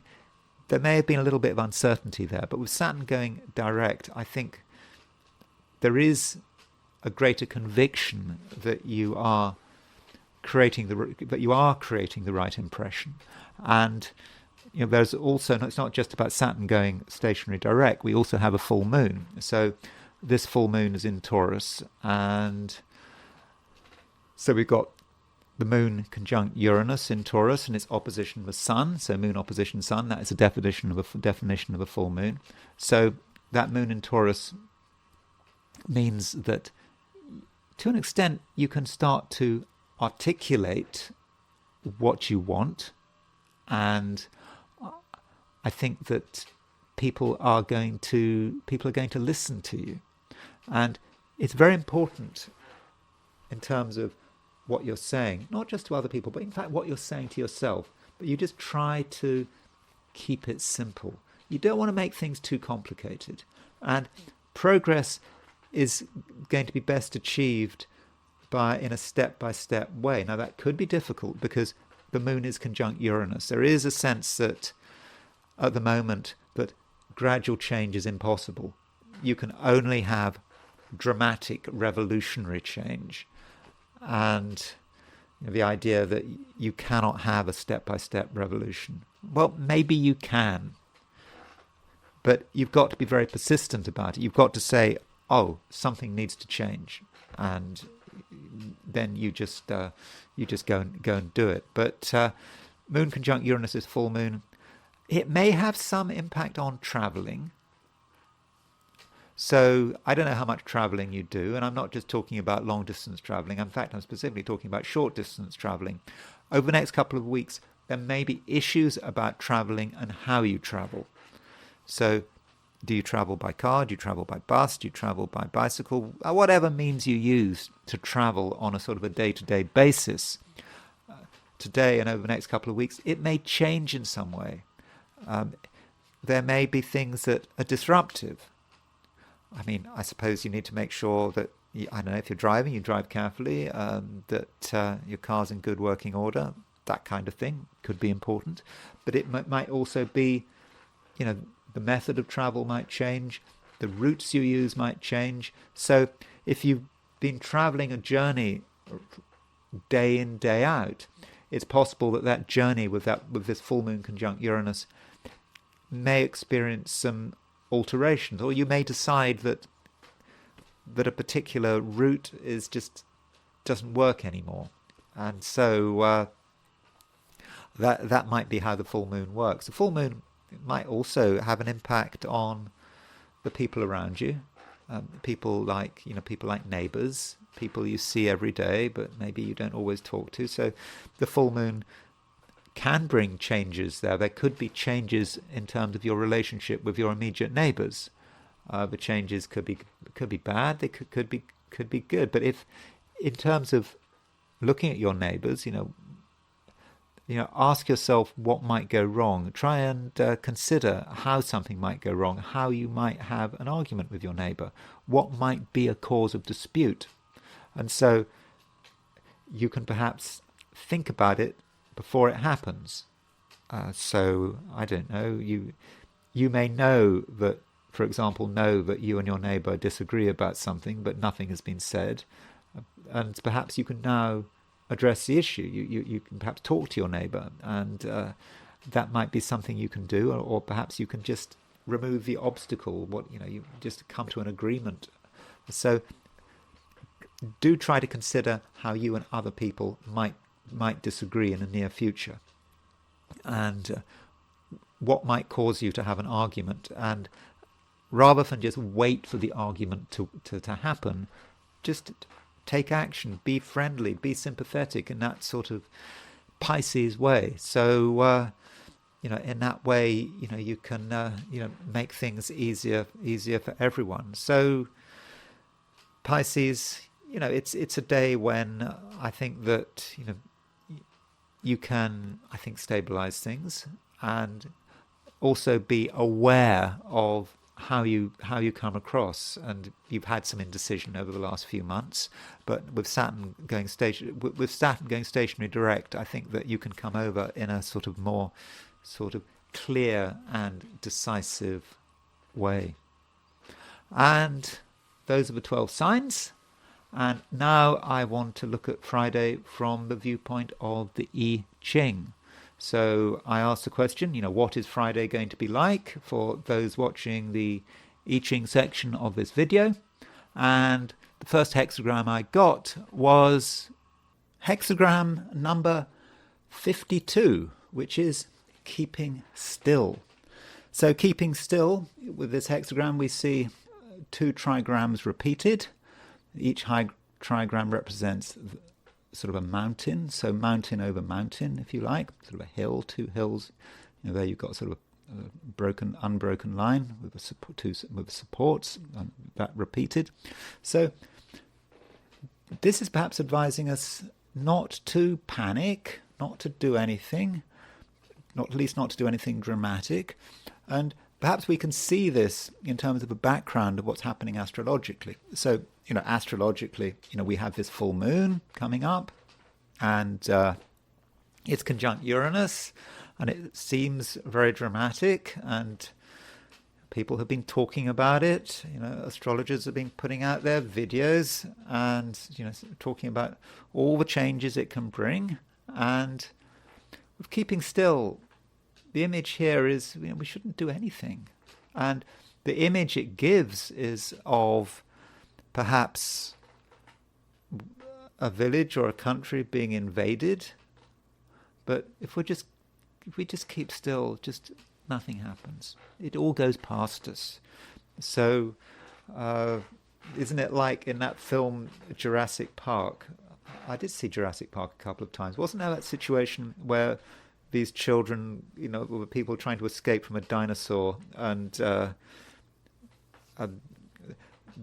this dinosaur, was it Tyrannosaurus Rex or something, and they were told to keep still, because if you keep still, the dinosaur operates by looking at movement. So provided you're absolutely still, the dinosaur doesn't register your existence. So maybe you need to be like in sort of Jurassic Park. Maybe there are these Tyrannosaurus Rexes smashing around, but if you just keep still, you won't be noticed. And that might be a good way to deal with the surrounding chaos. Because if you do nothing, if you do nothing, you don't attract attention to yourself, then things are going to be fine. And we do have 3 moving lines, and with these 3 moving lines, it's that first moving line. The implication is that we should stop before we do anything. It's right at the beginning of the hexagram, so that is the beginning of the potential for movement. But we decide not to do anything. We stop before we've even started, and that is the right approach. And as we go through the hexagram, we still get this. We just stop what we're doing. We keep our body completely still, and that is the right approach. And then the top line moves, and there's a different view about what that means, a top line. There is a view that it's entirely fortunate. We are still, and that's the way we should be. It's not just keeping still in terms of our physical body, but we're keeping our ego still. We don't want anything. We accept whatever might come our way. We just accept it. We've given up on all our ambitions, because that's about keeping our heart still, isn't it? Because it's or ambition still. That's real stillness, where we don't want anything, we don't expect anything, and that is, I suppose you could say, I suppose from an Eastern perspective, I suppose desire is just a recipe for misery, and so we can just get rid of the desire in that sort of Buddhist sense. That is what we can do, or at least what we can try to do. We're not the Buddha, so we're not going to get that far, but that's something we can consider. And there is an alternative view, is that we may be in a situation where we are forced to be still, where we have to be still. But whatever it is something that is fortunate. So I think that we are going to be able to handle it. And so with that stillness, we are protecting ourselves. So whatever the chaos out there, whatever that full moon conjunct Uranus is going to bring, we're going to be okay. And with those 3 moving lines, we get a transition and we move to a different hexagram, and we move to hexagram 55, which is abundance. It's a very fiery hexagram. So, the bottom trigram represents the sun, represents constant fire. The top line represents thunder, and it's about being in a situation which is actually great. So we are still in the first hexagram. We haven't expected too much. We've gone with the flow, and we reach a stage where actually things really start to move. We didn't make them move; they do move, and we feel that things are absolutely great. We get the support we've been looking for, and things are moving, and it's just important to enjoy it while it lasts. And I think that the Wilhelm translation of the I Ching says, "Be not sad, be like the sun at midday." So what it means by that is that the sun at midday doesn't get any higher in the sky from that. Midday is the peak. After midday, the sun starts to move down towards the horizon, towards the western horizon, and that is inevitable. That's the way it is. So it's saying that just enjoy things as they are, but just be prepared. Nothing lasts forever, but enjoy the moment. And so overall, that does suggest to me that the day should pan out pretty well. So let me now turn to the astrology. And, we do have two things going on today. We do have, we've got other things going on, but we do have Saturn going stationary direct. So let's look at Saturn to begin with before we look at the full moon. I mean, they're kind of connected, and we can't just really look at one thing in isolation. And I don't want to spend too much time on Saturn being stationary direct. So here is, let's find it. So here is the position of Saturn going stationary direct. I think it happens at London time at 2:20 p.m. today, and so this is the moment when Saturn comes to a standstill. It's still got the R on the back of it to suggest it's retrograde, but at 2:20, I use this thing Raphael's ephemeris, and so Raphael's ephemeris for each year, and so basically Raphael's ephemeris, at the back of Raphael's ephemeris, you can look up what time all the events happen. So it's all set for Greenwich Mean Time, universal time. So I can look at this and I see Saturn goes direct at 14:20, which is 2:20 p.m. So that's where I get my time from, and so that means that we really need to look at what Saturn is all about. What is it doing? And so we might look at the midpoints that Saturn is on. And Saturn is, we can do this with the 90-degree dial. And so if we put Saturn on a 90-degree dial, we can just look at the structure of Saturn. And so what one might notice, you see 90, that is the Aries point. And so it goes stationary direct on the Uranus Aries point. So that may be quite important. And I've been talking about Uranus Aries point. Uranus Aries point it represents the drama that is happening in the world. That's what it's all about. There are some huge events happening in the world. I mean, certainly in the human world. And, we've just had the presidential election, which is it's almost like an ongoing earthquake, isn't it? And we've also got stuff we've got Gaza, we've got Ukraine. There may be other places that are about to become dramatic. And so with Saturn going stationary direct on the Uranus Aries point, it's a time when we perhaps start to be really aware of how much things are changing. And the reality of this change is starting to make itself felt. Whether that change is in the United States, in Ukraine, we're feeling it. And it may just feel that things are coming to a head. The Ukraine war is certainly coming to a head. I think there seems to be little doubt about that.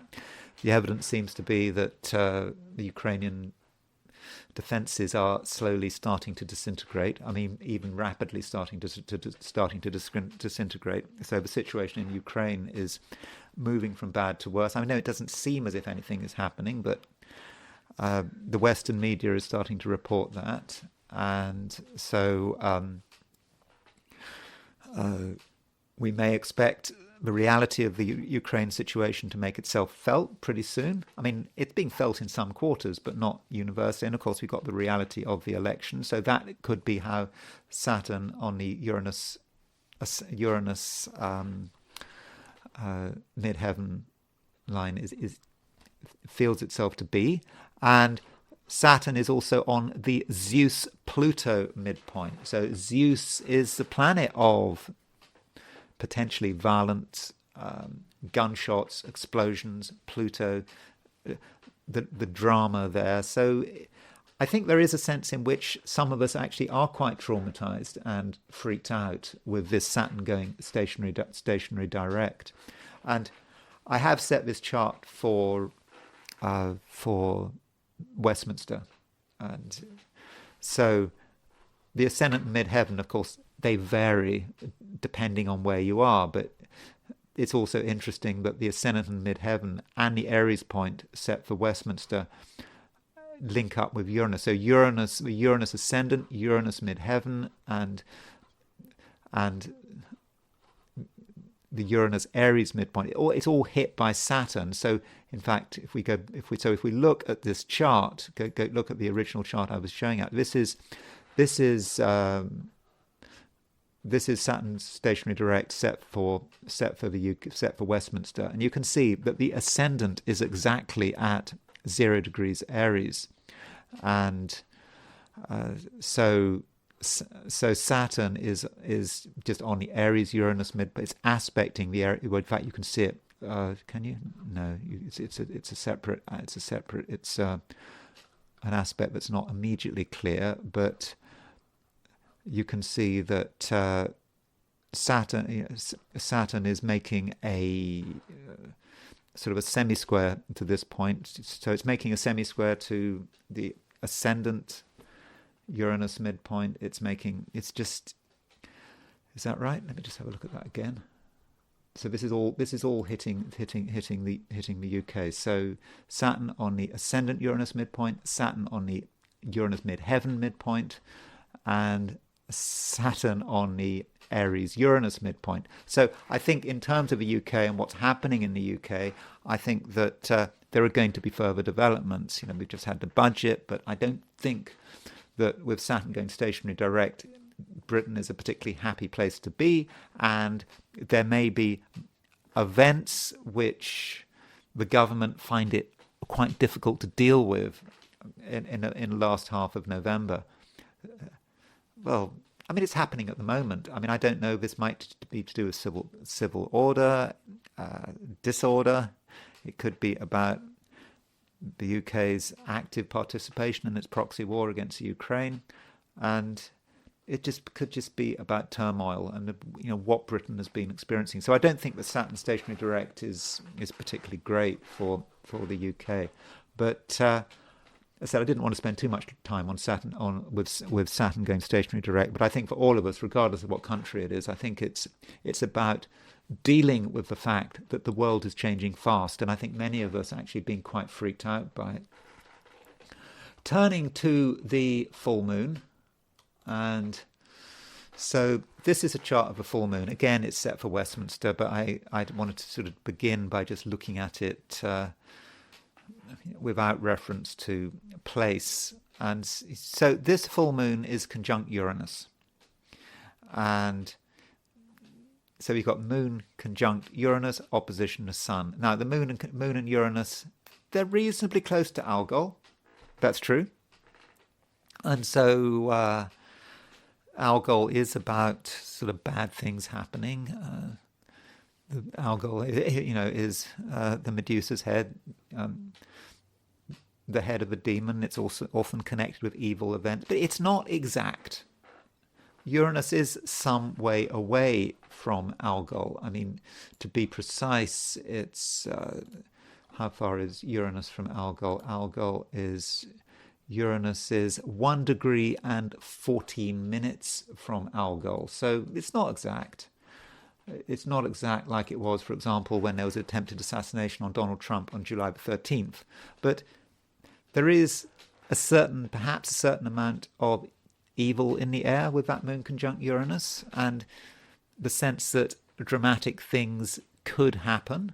So that's one thing to say about this full moon. So there's also the question about what kind of midpoints a full moon is on. So if we use the 90-degree dial, we put the pointer on the full moon. So remember, the 90-degree dial shows conjunctions, oppositions, and squares as conjunctions, and semi-squares and sesquiquadrates as oppositions. So this new moon, one thing about this new moon is that you can see that this full moon is on the Mars. It's aspecting the Mars-Saturn midpoint. It's not an exact aspect, but it's within less than a degree. And so the Mars-Saturn midpoint is at 2304 Taurus. So that's one thing that we need to be aware of. And it's also on the Mercury-Mars midpoint. So that Mars-Saturn midpoint, I think, is certainly of concern, and I think it adds to the sort of the evil nature of this Mars-Saturn of this full moon. And Mercury-Mars, the full moon on aspecting the Mercury-Mars midpoint. This may be a time when people have a lot to say. And I think that really is the case. People are going to feel they've got so much to say over the course of this full moon, over the next couple of weeks. Just a lot of talking, a lot of arguing. I suppose you can see the press, the mainstream media, got lots to say perhaps about what's going on in the world, but the emphasis is on communication. But I think it's going to be communication which in many cases is not going to be tremendously helpful.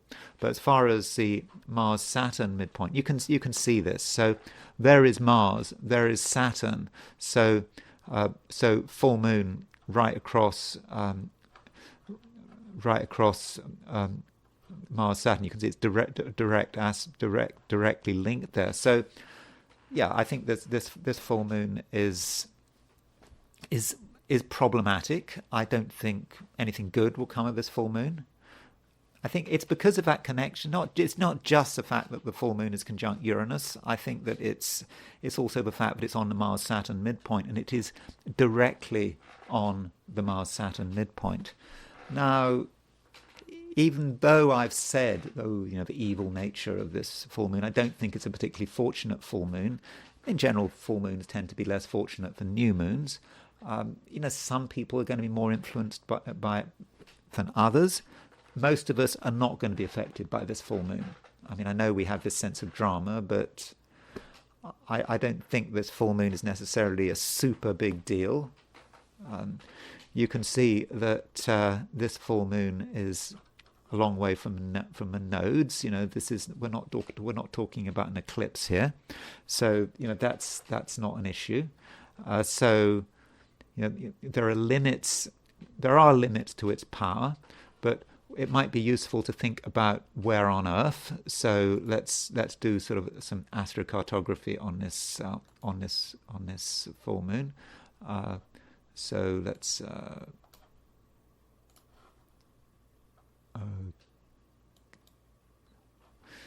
So that is where the that's where the full moon hits, and we can see. Look at this red line, this double red line. So these are all the places where the full moon is on the meridian. When the full moon, there you can see not just the full moon, but the full moon conjunct Uranus is on the meridian. So this whole line is where we might expect difficult things to happen, dramatic things to happen, and we can follow it up. It sort of goes through East Africa, goes through. Now this perhaps is of concern here. You will see that it goes through Israel. It goes through Gaza, and it goes up, and it also goes through Ukraine, and it goes through Crimea.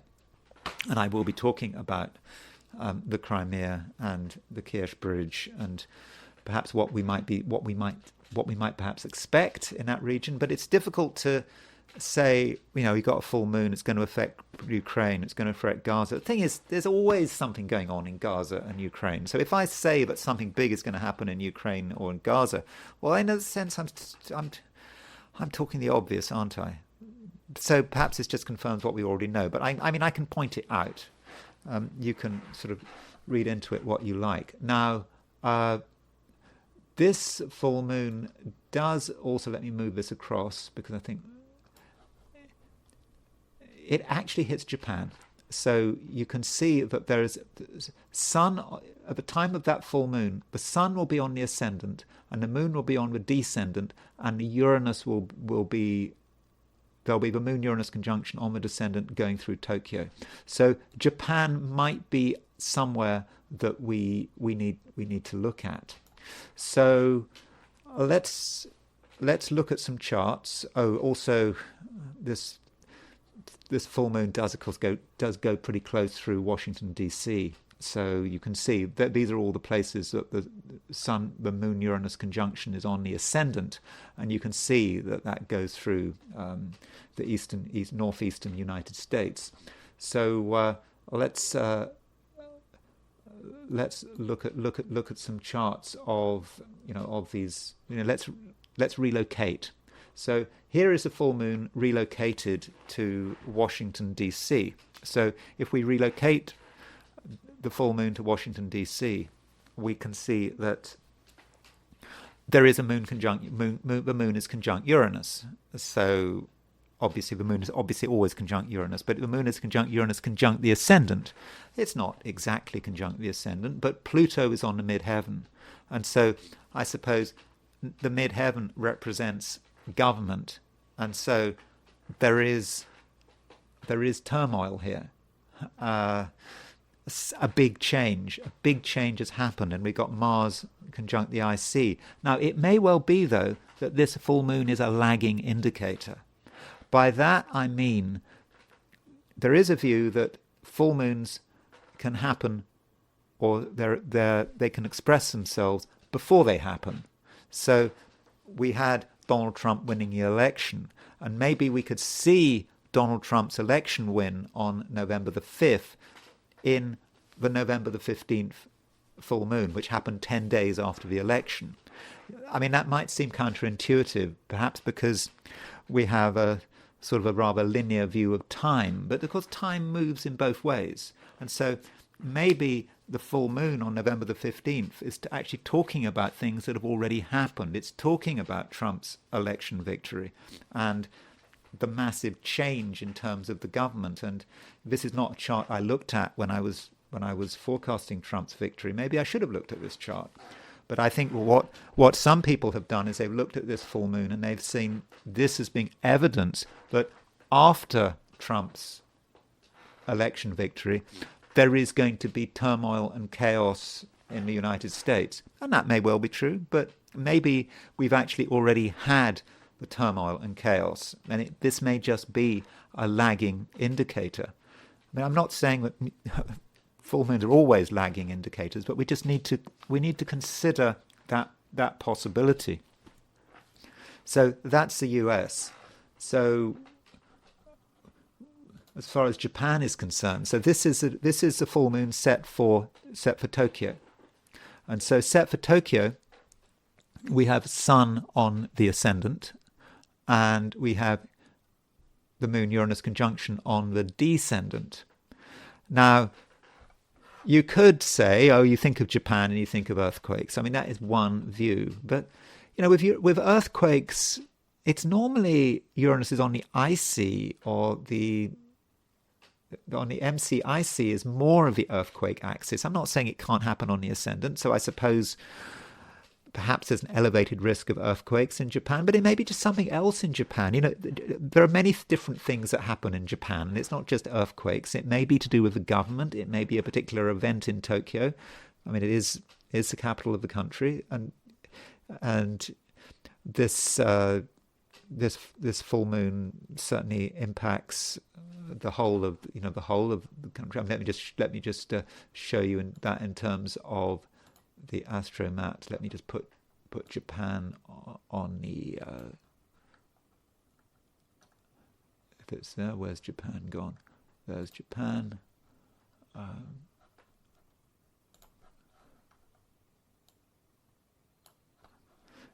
You see, if you can see that. You see, there is the Uranus.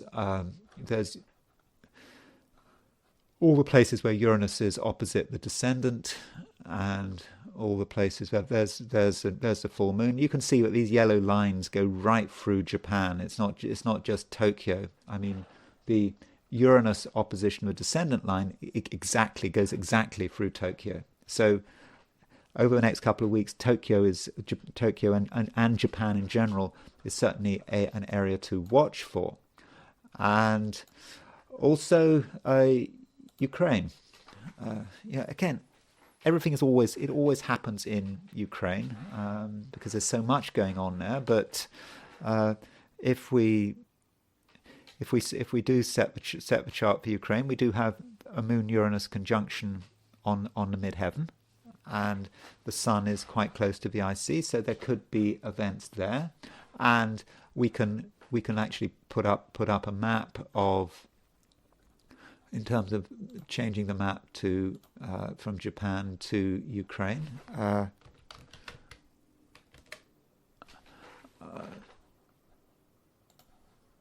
And see, there's Ukraine. You see this line, all the points where this is where the Sun and the Moon is on the midheaven. It actually goes through eastern Ukraine, but it also goes through Crimea. And Uranus is conjunct the midheaven, again going through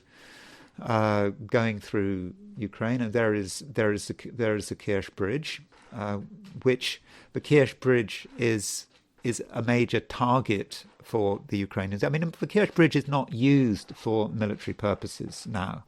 I don't think it's used at all because it's such a target. Russia has other ways of supplying the Ukraine, but of supplying Crimea, but still it's a symbolic target. And I think that there is. I've talked about the Kerch Bridge a lot, and I've said, it might be vulnerable here, might be vulnerable this time, and nothing has happened. But in the war, Ukraine war, what happens is you have sort of moments of nothing happened, Ukraine doesn't do anything, and then Ukraine pulls off a spectacular. For publicity purposes, it's not normally of any military significance, but Ukraine likes to do it. Like their invasion of the Kursk region, which didn't really work. It's not. I mean, it's turning into a real disaster. Ukraine's incursion into Kursk, but still, they may want to have a spectacular, particularly when they're doing badly. They want to show that they're still alive and kicking. And I think that some of their, I think Britain is very keen to help Ukraine in terms of destroying this piece of civilian, what is effectively now a piece of civilian infrastructure. And Ukraine has now recently said it wants a whole bridge to be demolished. But that is a point of vulnerability. Now, I have further support for that the Kerch Bridge may be particularly vulnerable at the moment. If while we're on the subject of the Kerch Bridge, here is the horoscope for the opening of the Kerch Bridge. So the Kerch Bridge opened on May the 15th, 2018, I believe. I don't know what time. And so this is a bridge that links Crimea with the Russian mainland. And so it opened at the time of a new moon. And so the new moon was at 24 Taurus. And so this full moon on today is exactly on the Kerch Bridge's sun. So let me just put do the Kerch Bridge, and we'll put the full moon on the outer wheel.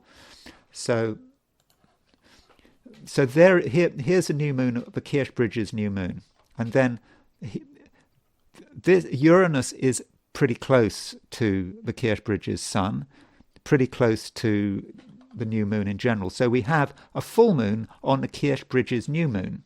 And so this might make me think that the Kerch Bridge is astrologically very vulnerable at the moment. Because remember, from the astrocartography, the Uranus on the midheaven line goes straight through Crimea and gets very close to the Kerch Bridge. So we have a double reason to think that the Ukrainians may be, at the moment, preparing some massive attack on the Kerch Bridge, just to show that they're still alive. No military consequence.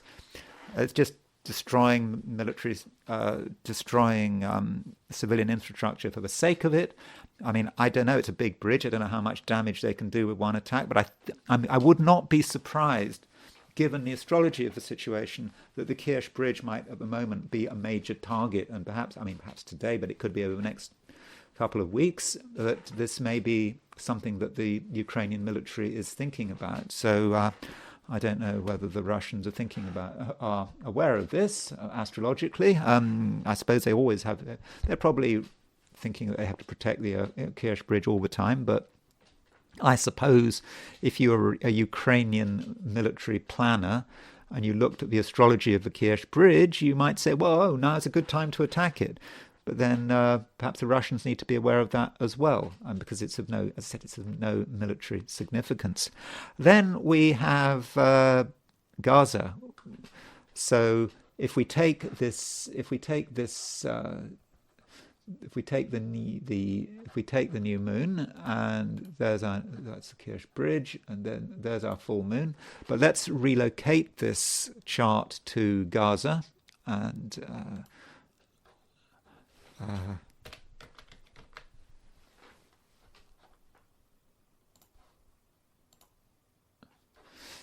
and see, the midheaven in Gaza is at 24:17. So the moon is right on the midheaven set for Gaza. And this is the line, the red line that goes through Crimea, and you follow it all the way south, and it just takes us to Gaza. And we already know it's a trouble spot.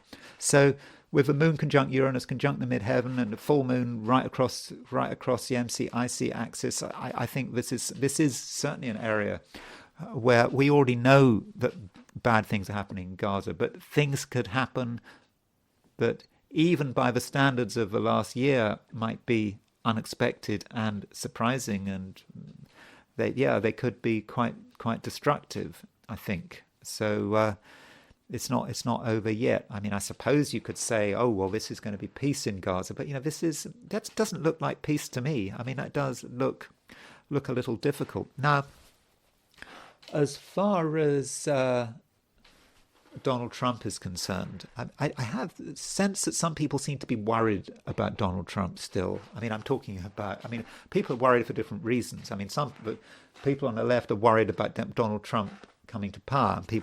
Supporters are worried about him getting assassinated or something like that. Or even you've got these some people are this absurd idea that perhaps somehow the election was a mistake.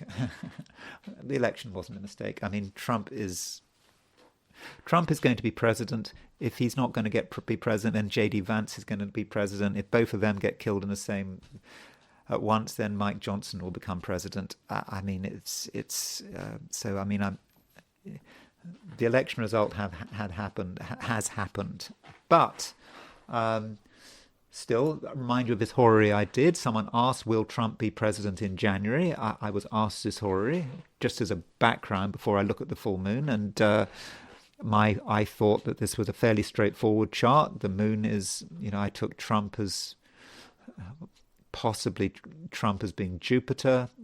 The moon is the presidency might be Venus, because Venus represents the midheaven. The moon is separating from a trine to Jupiter, and then it's making a sextile to Venus. I'm fairly confident that Trump is going to be president. But having said that, I'm not saying that everything's nice and easy for Trump. So here's Donald Trump's horoscope, and here is how the full moon impacts him. So, and it certainly does. So Trump has his midheaven at 24-22 Taurus, and the moon is exactly on his midheaven, and Uranus is exactly on his midheaven, and the sun is exactly on his IC. Now, we could see this full moon as a lagging indicator. In other words, when we were trying to predict what was going to happen on November the 5th, we might have looked at the full moon taking place 10 days later and said, this full moon indicates that he will be elected. So that is one way of looking at it. But still, I think that with the moon Uranus on his midheaven, I think he needs to continue to be careful. There are a lot of people out there who probably want to assassinate him. Plus, I suppose his enemies in Washington, D.C. Will be trying their best to thwart him. I don't know quite how, but he's just made these cabinet picks, which are causing a lot of upset. I think there is a certain troll dimension to some of his cabinet picks, just doing this just to see, just to upset people, maybe. I mean, I think there is an element of that in Trump, which is a shame in some ways, because I think he does that with the environment as well. But it just may be that the full moon is just telling us what we already know. But I think with moon-Uranus conjunction on his midheaven, full moon across his midheaven, perhaps he has to be careful. He perhaps shouldn't try to be too much of a troll. And yes, his security does continue to be important. Now, you could say, with the Mars-Uranus conjunction on July the 13th, that was a little bit later. It was at 26 Taurus. So that was exactly square his Mars. So this moon-Uranus conjunction, the full moon, is sort of square his Mars, but it's not exact. So there's still a violent potential there, but I'm not entirely convinced that it will be fully realized. But still, I do think he has to be careful. And interestingly, this full moon does also impact Kamala Harris's chart. So here is Kamala Harris's chart, and I really don't want to talk about Kamala Harris so much, and I'm not going to make any real statements about it. But so here's Kamala Harris's chart, and this full moon is on her Jupiter. Maybe some people are going to think, oh, well, that's good. That means she's going to be president after all. I mean, that's just not going to happen. She lost. But still, that Jupiter, again, might be a lagging influence. At some level, that moon-Uranus conjunction on her Jupiter may just be descriptive of her loss. Jupiter was her hopes. It's retrograde, it's conjunct Algol, the moon is on it. I'm just a reminder that she didn't make it. I mean, I suppose it could suggest something else. I mean, there's been talk of Biden standing down, so right at the end of his presidency, just so that she can be president for a few weeks, a couple of months. I don't know. I think that would be ridiculous. That would be kind of childish, I think, in a way. It would be like, it's how you have situations where, some child visits the sheriff's office. It's a nice treat for their birthday, and they make the child, I don't know, sheriff for the day. I mean, it will be a bit like that if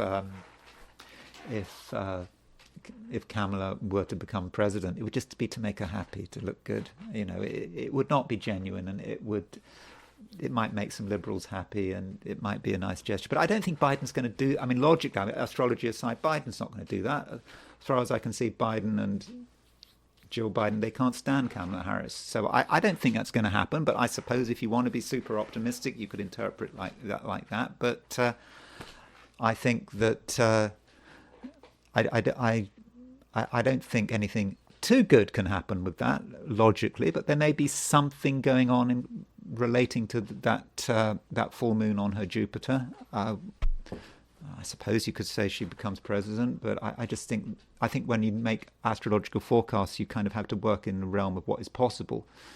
Well, I suppose Joe Biden could drop dead, but chances are he'll make it through till January the 20th. Anyway, that's all I'm going to say on the full moon. I hope you enjoyed this video. If you did enjoy this video, I'd be very grateful if you were to like it. If you're not subscribed, I would of course be super grateful if you were to subscribe. And if you want to buy me a coffee, there is a link in the description. So thanks again for listening, and I will talk to you again tomorrow.